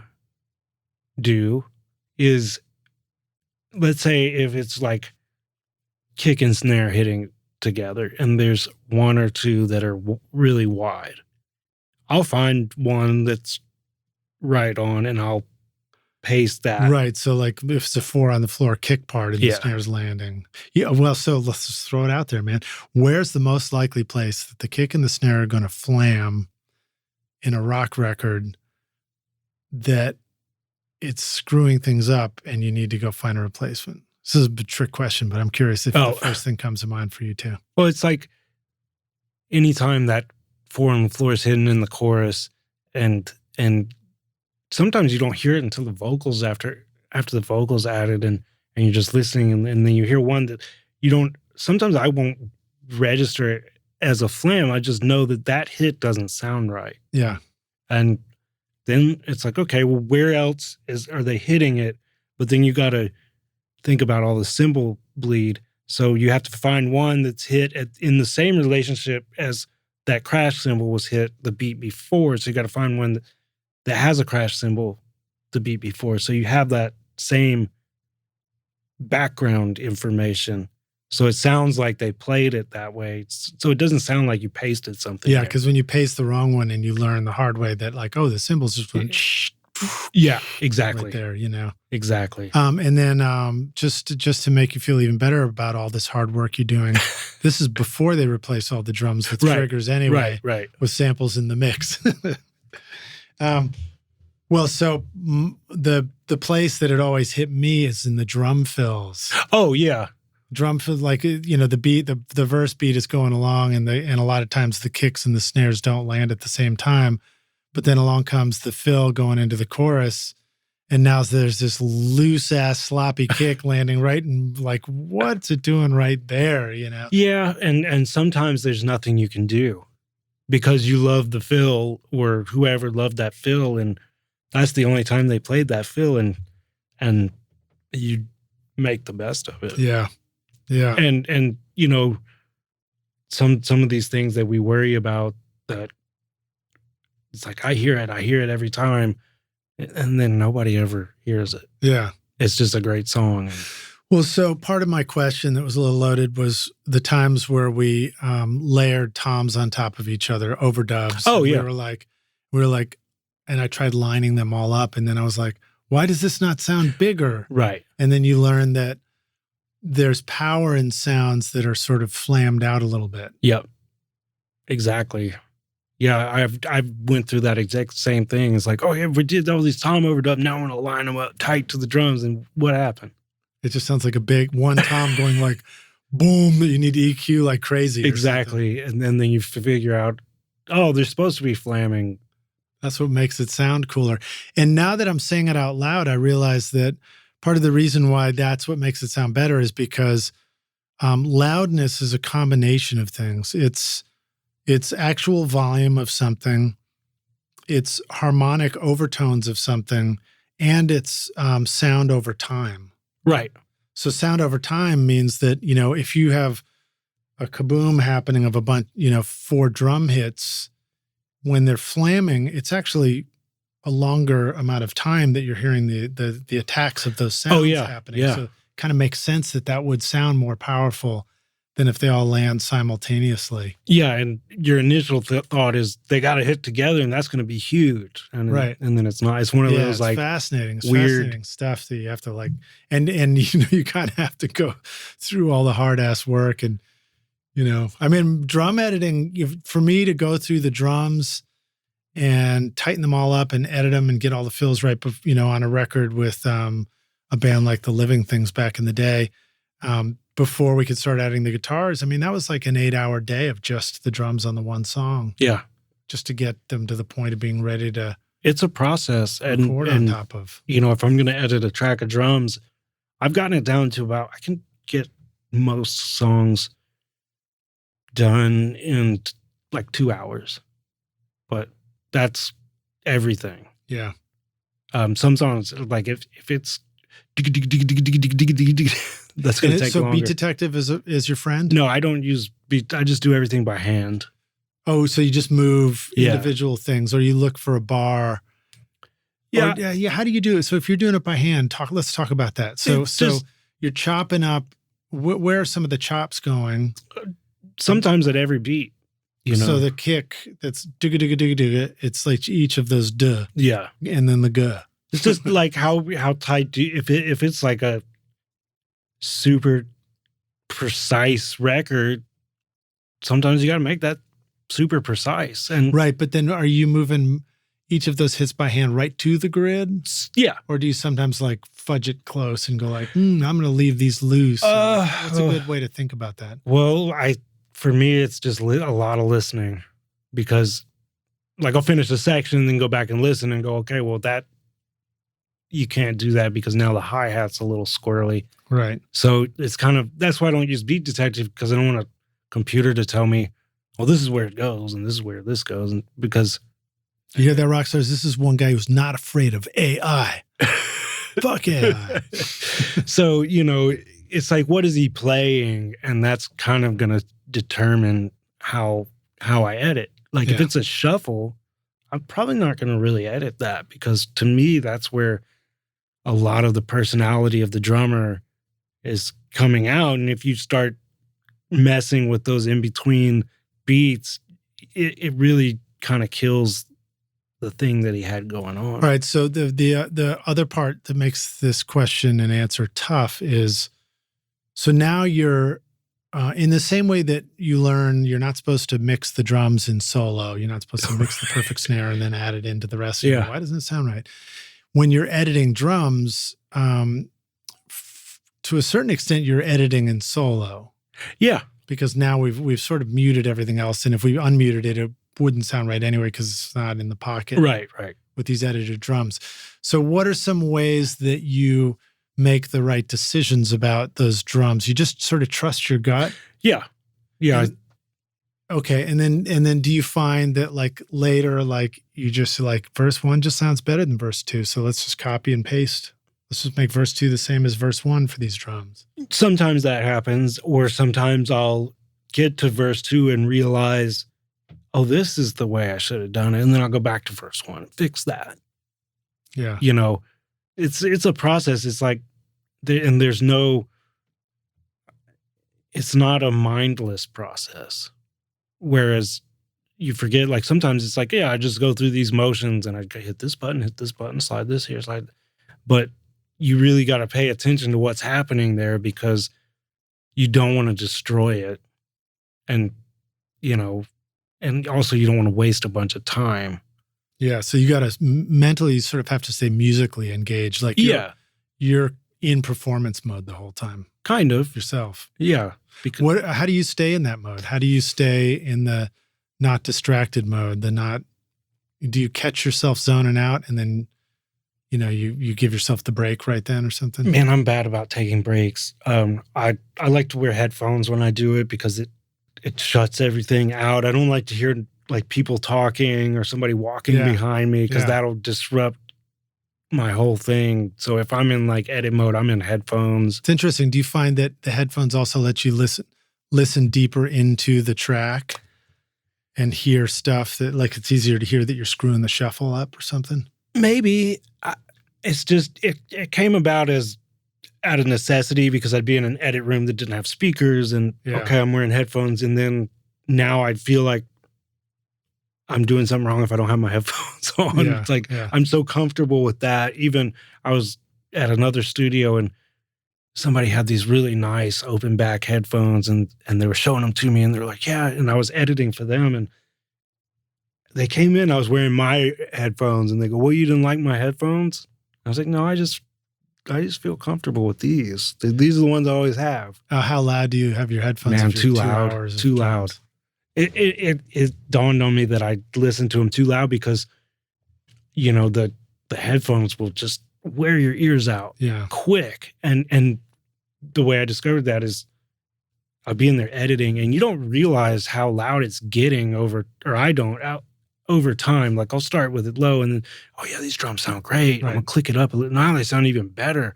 I'm gonna turn it up a little. Now they sound really good. But then, okay, I got to go get a guitar sound for these guys now.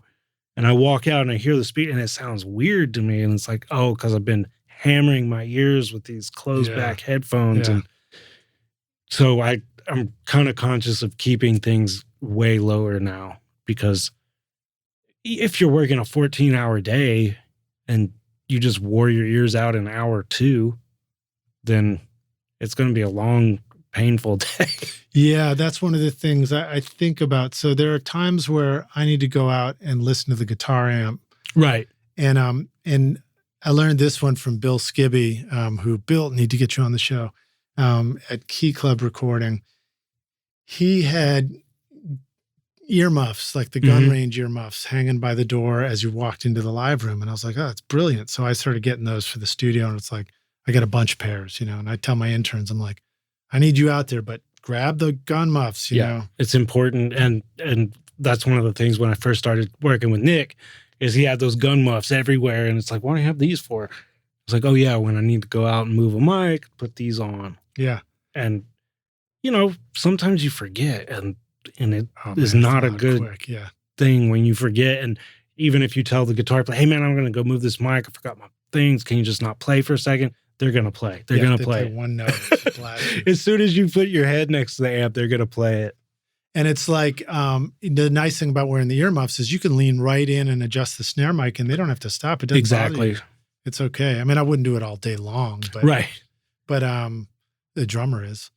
But with the guitar amps though, you kind of do have to do naked ear sometimes. For a bit.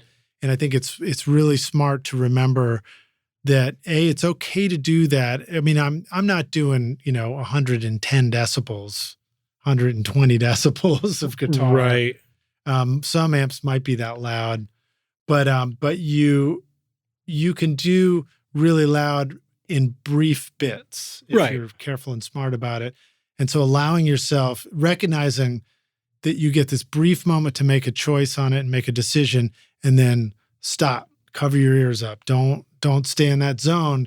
Because again, you need to go out to the control room and listen to the speakers, like you just said, and have a fresh ear for the speakers so you can tell what you're hearing, right? Because if you just spent too long out there, now your ear's kind of fatigued already, and then you go in and you're not really hearing it.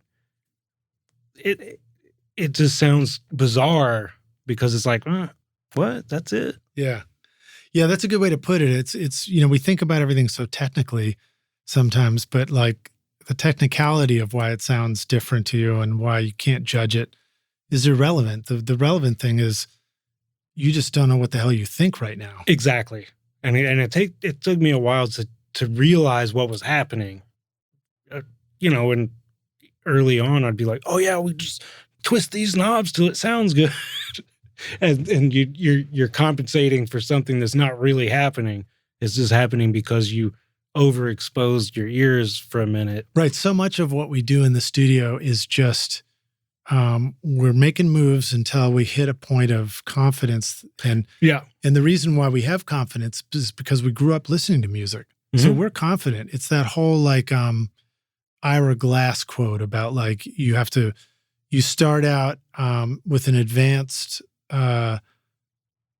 appreciation of something, but it takes a body of work before you know how to create that something that you appreciate. Right. And I think that that's true for all of us going into this. Like when we're young, we develop an advanced taste in music, pretty advanced. I mean, we got a lot of room to grow. Right. But we know what we think and we know what we like, and we know when we hit that experience of like, hell yeah, and then we learn how to make some moves in the studio.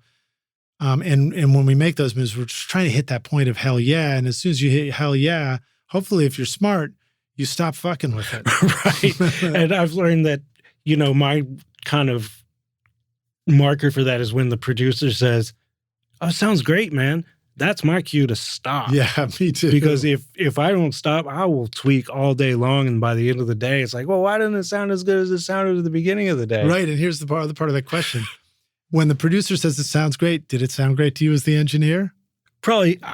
It's always probably no. not. It's always no. The answer is always no, because we're always like, what can I do next? Exactly. How can I improve this? It's almost like you're touching stuff to justify them paying you for the day, and you got to get over that. Like, no, it sounds good. Stop. Yeah. And knowing when to let go, and well, this guy is paying me and he said it sounds good.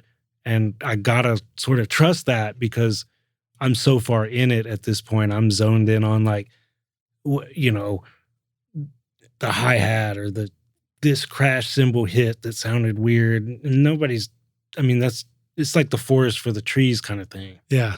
Yeah. We have to train ourselves to listen to these incredible details, like the cymbals changed slightly when that snare edit went in there. Right. But it's hard to let go of that way of listening. Oh, yeah. Sometimes it takes us 6 months after a finished record before we can just listen like a listener. And the thing I always say is like, it's hard for me to listen to records that I worked on because I never get to hear them for the first time. Like, right, exactly. Somebody who just bought the CD. I know that doesn't happen anymore. You don't go to the store and buy a CD, but when you used to get the record and come home and put it on, this is the first time you're hearing it as a fan. But hopefully other people have that experience. Yeah, like you rock stars. That's why you're going to go listen to Nathan's playlist in the show notes and hear all his records for the first time because they sound killer.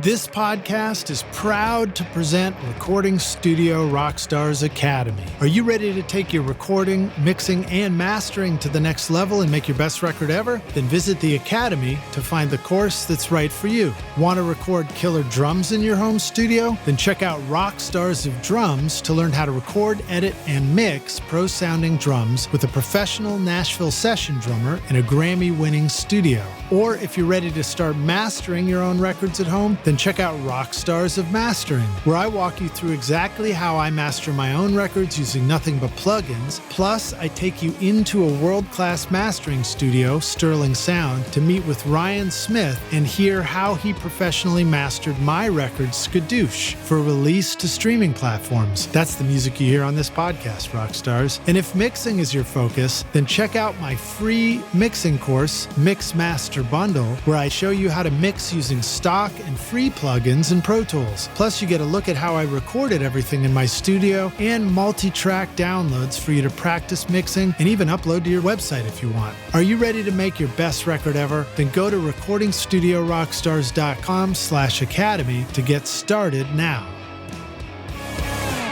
So the earmuffs, another place that I feel like is worth adding. I've learned that when you're going to do guitar overdubs in the control room, it's a very familiar experience as a rock producer or rock engineer, particularly. So there you are. Guess who's closest to the speakers? Yeah. You, the engineer. Yeah. And guess who wants the speakers cranked up? Actually, I find sometimes it's me, the engineer, that cranks up the speakers more than the guitar player actually needed it. Right. I do the same thing. I mean, sometimes it's just like you want to get that energy going. Well, and again, this needs to be crankable. So you want to know if the guitar sounds good when it's cranked. Exactly. And also, guitar players are used to standing in front of cabinets. They're used to a massive amount of sound. And then you get in the control room, you got like a little 8-inch speaker. And it's like, right. It's hard for me to give you the experience of standing in front of your amp without you standing in front of your amp. Well, that's the moment for the big speakers in the studio. Right. Even if they're not your favorite mix speakers. Exactly, yeah. They can be for that overdub experience. And what I've learned to do is same thing we said about the amp. I bring in the earmuffs into the control room and I make the decision on the sound.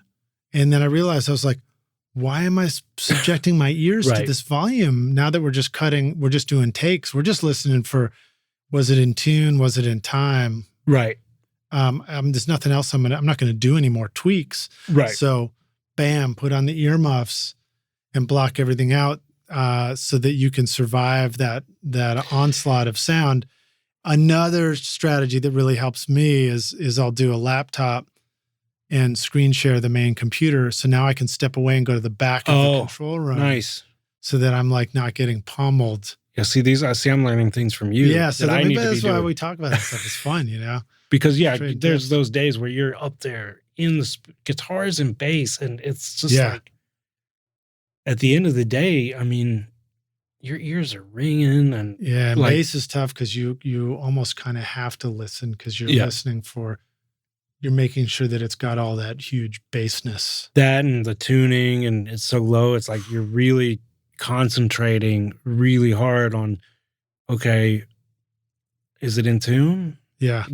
Well, if you're doing drop tuning records. Oh, yeah. And these bands are tuning lower and lower and lower.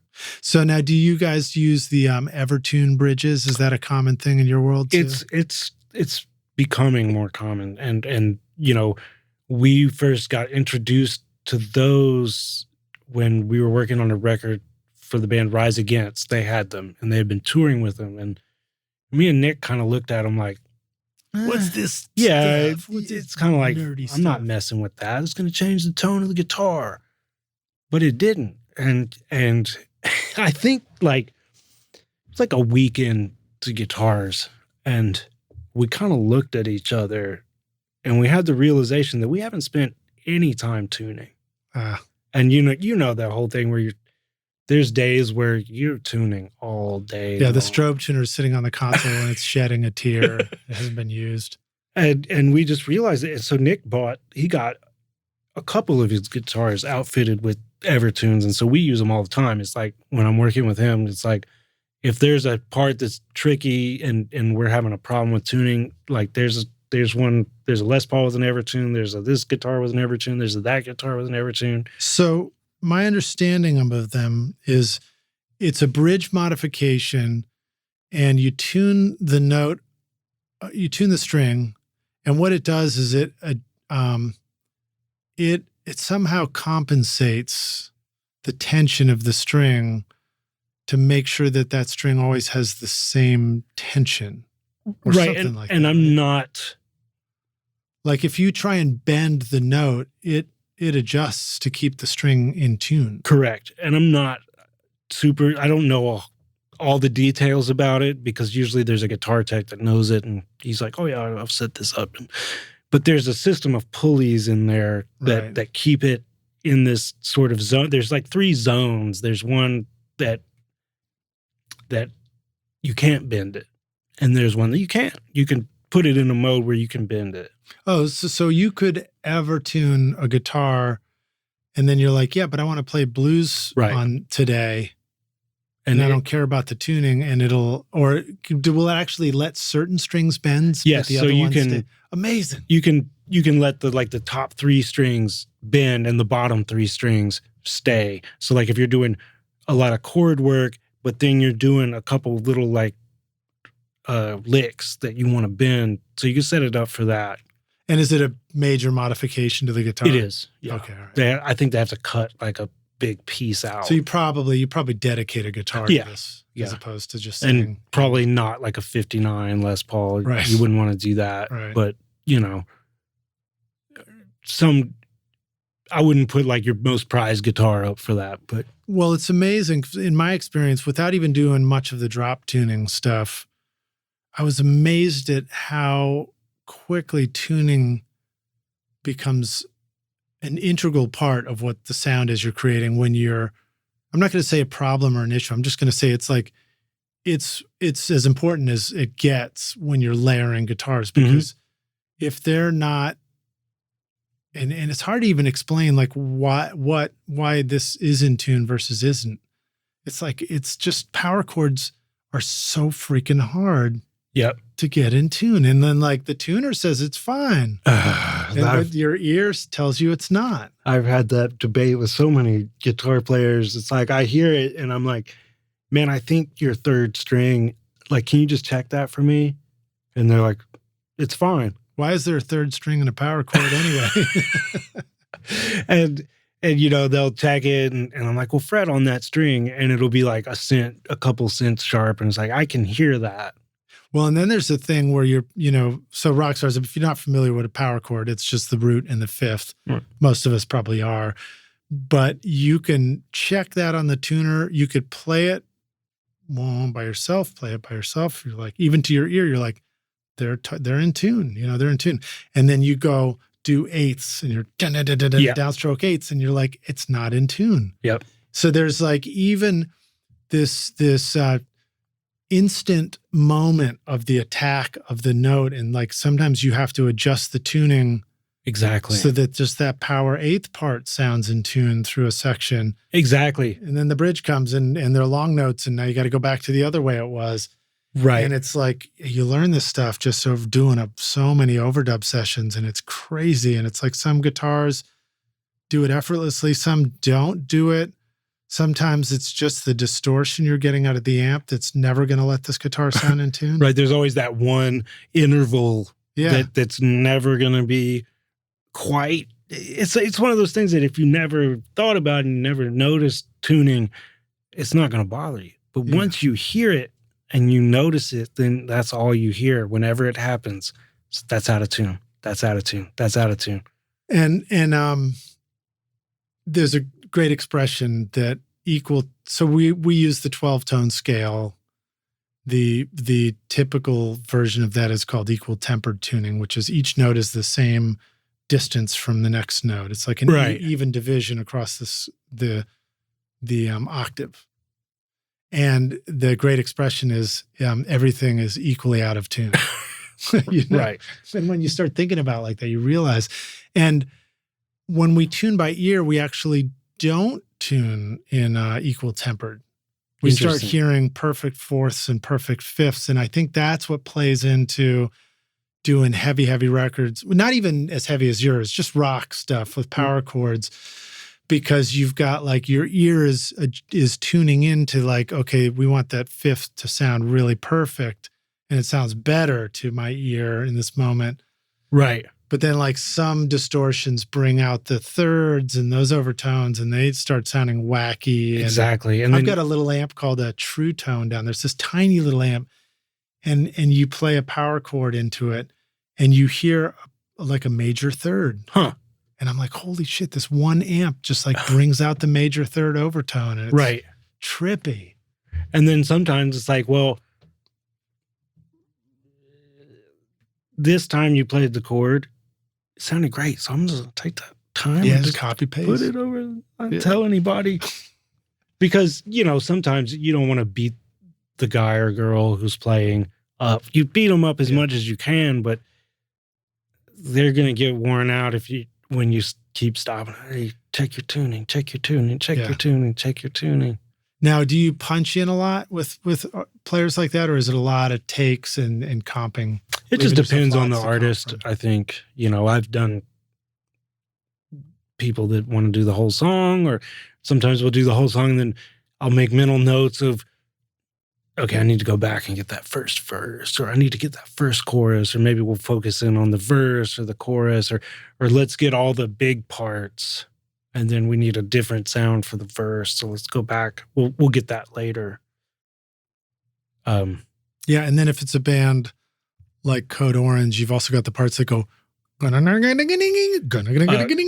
mean, like 2 bars. It's like 3 harmonizing perfect fifth guitar parts. With that band, It's wacky. Almost all the rules are out the window.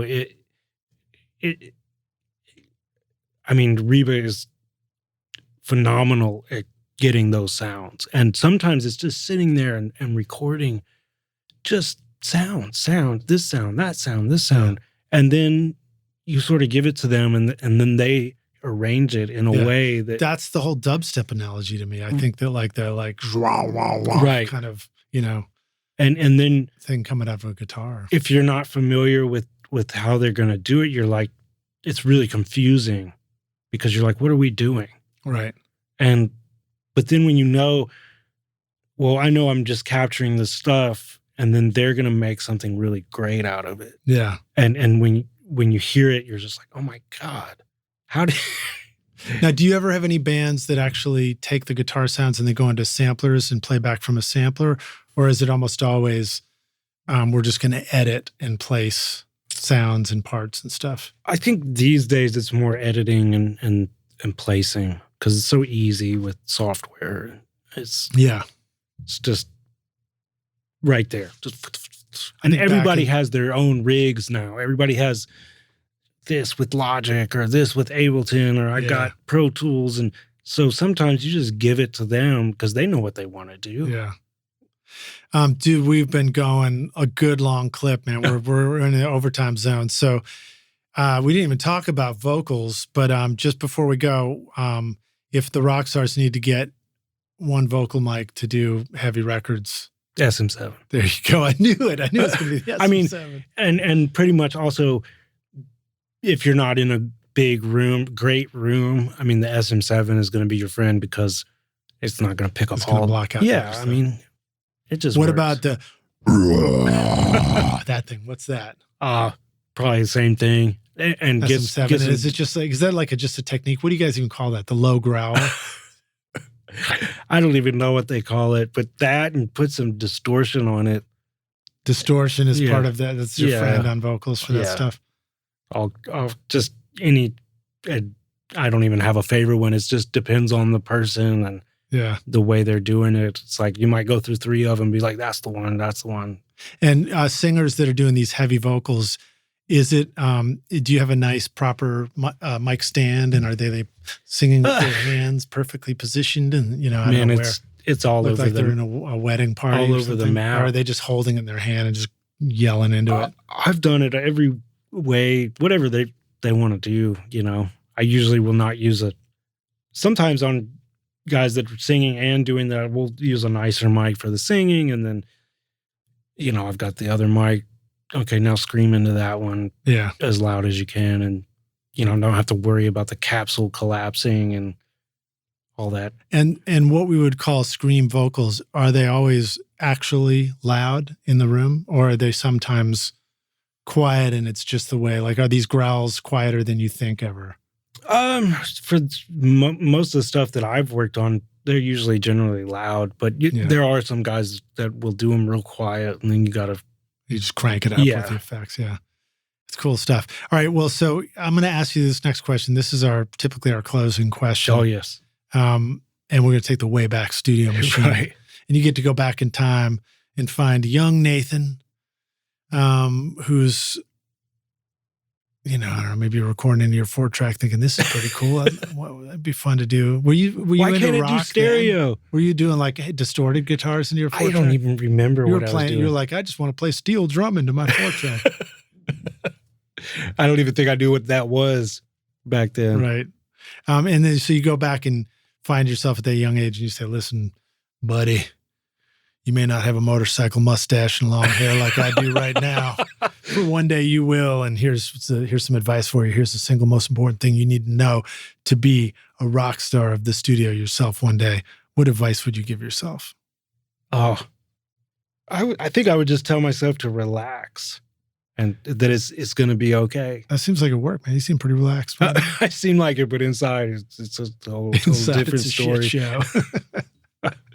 No, I think, when I first started, I was just very high strung and concerned about what if this happens? What if that happens? What if this? And people that know me will probably laugh because they'll be like, oh yeah, he's totally that way. Yeah. But I would just tell myself, it's going to be okay. It's going to work out. Well, it's not. No, I'm just kidding. No, it is. Yeah. I mean, it's just a good attitude to have for records and life. Yeah. I mean, even the career of doing this, like how many times have you ever thought, fuck, is this going to work? Yeah. I wake up every morning with that thought. It's like, what? All right, I guess we'll try again today. And it's good to have that attitude of, you know what, I feel like part of it is you just do it for a while and then you're like, well, one day you're like, well, if I rewind, I was worried I would like, how in the world could I do it? And yet here I am today and I did it. So I'm just going to project that forward and just figure out, you know what, I guess down the road, I'll be there too. So I'm going to quit worrying about it. Right. And it's easier said than done, but I'm getting to that point where it's like, it's been working. So maybe we don't have to worry about that. All the stuff. Yeah. So now next step is, how do I tell my sleeping brain that? Oh yeah. That's a whole different podcast. Probably meditation. We'll do a meditation podcast next. Awesome to have you here, dude. Well, thanks for having me. It's a pleasure, and it's fun to just hang out and talk about all this stuff. And we need to just make some rock records one day. But tell the rock stars, how can they go find more about you? Where do you want them to go check out your work? And then if they're just not ready to make the heaviest record they are made, what do they do? NathanYarborough.com. It's just as simple as it gets website. It's got credits on there and a contact form. I'm on Instagram as well. It's like Yar and then Burrough, spelled like Burrough, Borough. Yes. Right? Yeah, I get people DM me through Instagram. You live in my borough or you live in Yarborough? That's it right there. Yeah. So pretty much just contact me through my website. I'm always ready to work on something. Awesome, dude. Pleasure to have you here. Thanks for listening, Rockstars. Please do remember to listen to the music. It's in the playlist. Just go rock it out. You're going to enjoy it. It's a lot of fun. And, it's fun for me too, because I'm not typically somebody who listens to heavy, heavy records all the time. Right. But when I just pause and I'm just going to listen, I'm listening all the way through the song and check it out. And it's like, it's a trip, man. It's really cool stuff. You know? It's great to really expand my listening. And it's very diverse. Sometimes you think of heavy music as, well, it's all this one thing, but there's such a wide scope. Evanescence. Yeah. From that to something else is such a shift. Yeah. So wait, did you work on that big Evanescence hit that I remember, the first time they were on my radar? What was that, like early 2000s or something? Bring Me to Life. Yeah. No, that would have been before my time. That was before your time. Okay. All right. Well, no worries. Nathan, thanks for being here. Thanks for having me. I look forward to seeing you around the studio, dude. Yeah. Cheers. Thanks so much for listening to Recording Studio Rockstars. If you enjoyed the show and want to help make it better, then please share this episode with your friends on social media and leave a rating and review on iTunes to help the podcast reach more rock stars like yourself. You can click directly over to iTunes or go to rsrockstars.com/review for an easy explanation. And remember to hit the subscribe button to keep up with weekly episodes. And if you're ready to make your best record ever now, then head over to Recording Studio Rockstars Academy, where you can start with my free course at mixmasterbundle.com. Thanks so much for listening, and thanks for being a rock star. I'm Lij Shaw, and this is Recording Studio Rockstars. Now, go make great music. Recording Studio Rockstars would like to give a big thank you to our amazing sponsors who help make this episode possible. Lewitt, Grace Design, Atom Audio, Native Instruments, and Isotope. And remember, at isotope.com and nativeinstruments.com, use the coupon code ROCK10 for 10% off any plugin purchase. If you enjoyed Recording Studio Rockstars, then please check out our sponsors using the links in our show notes below, because it's a great way to help support this show. These are all things I highly recommend for your studio because they're going to help you make your best record ever. I would also like to thank our fantastic team here at Recording Studio Rockstars, Vlad Weselchenko, Braden Stremming, and Liz Hulitskaya. Thanks so much for listening, Rockstars, and we'll see you in the next episode. Cheers.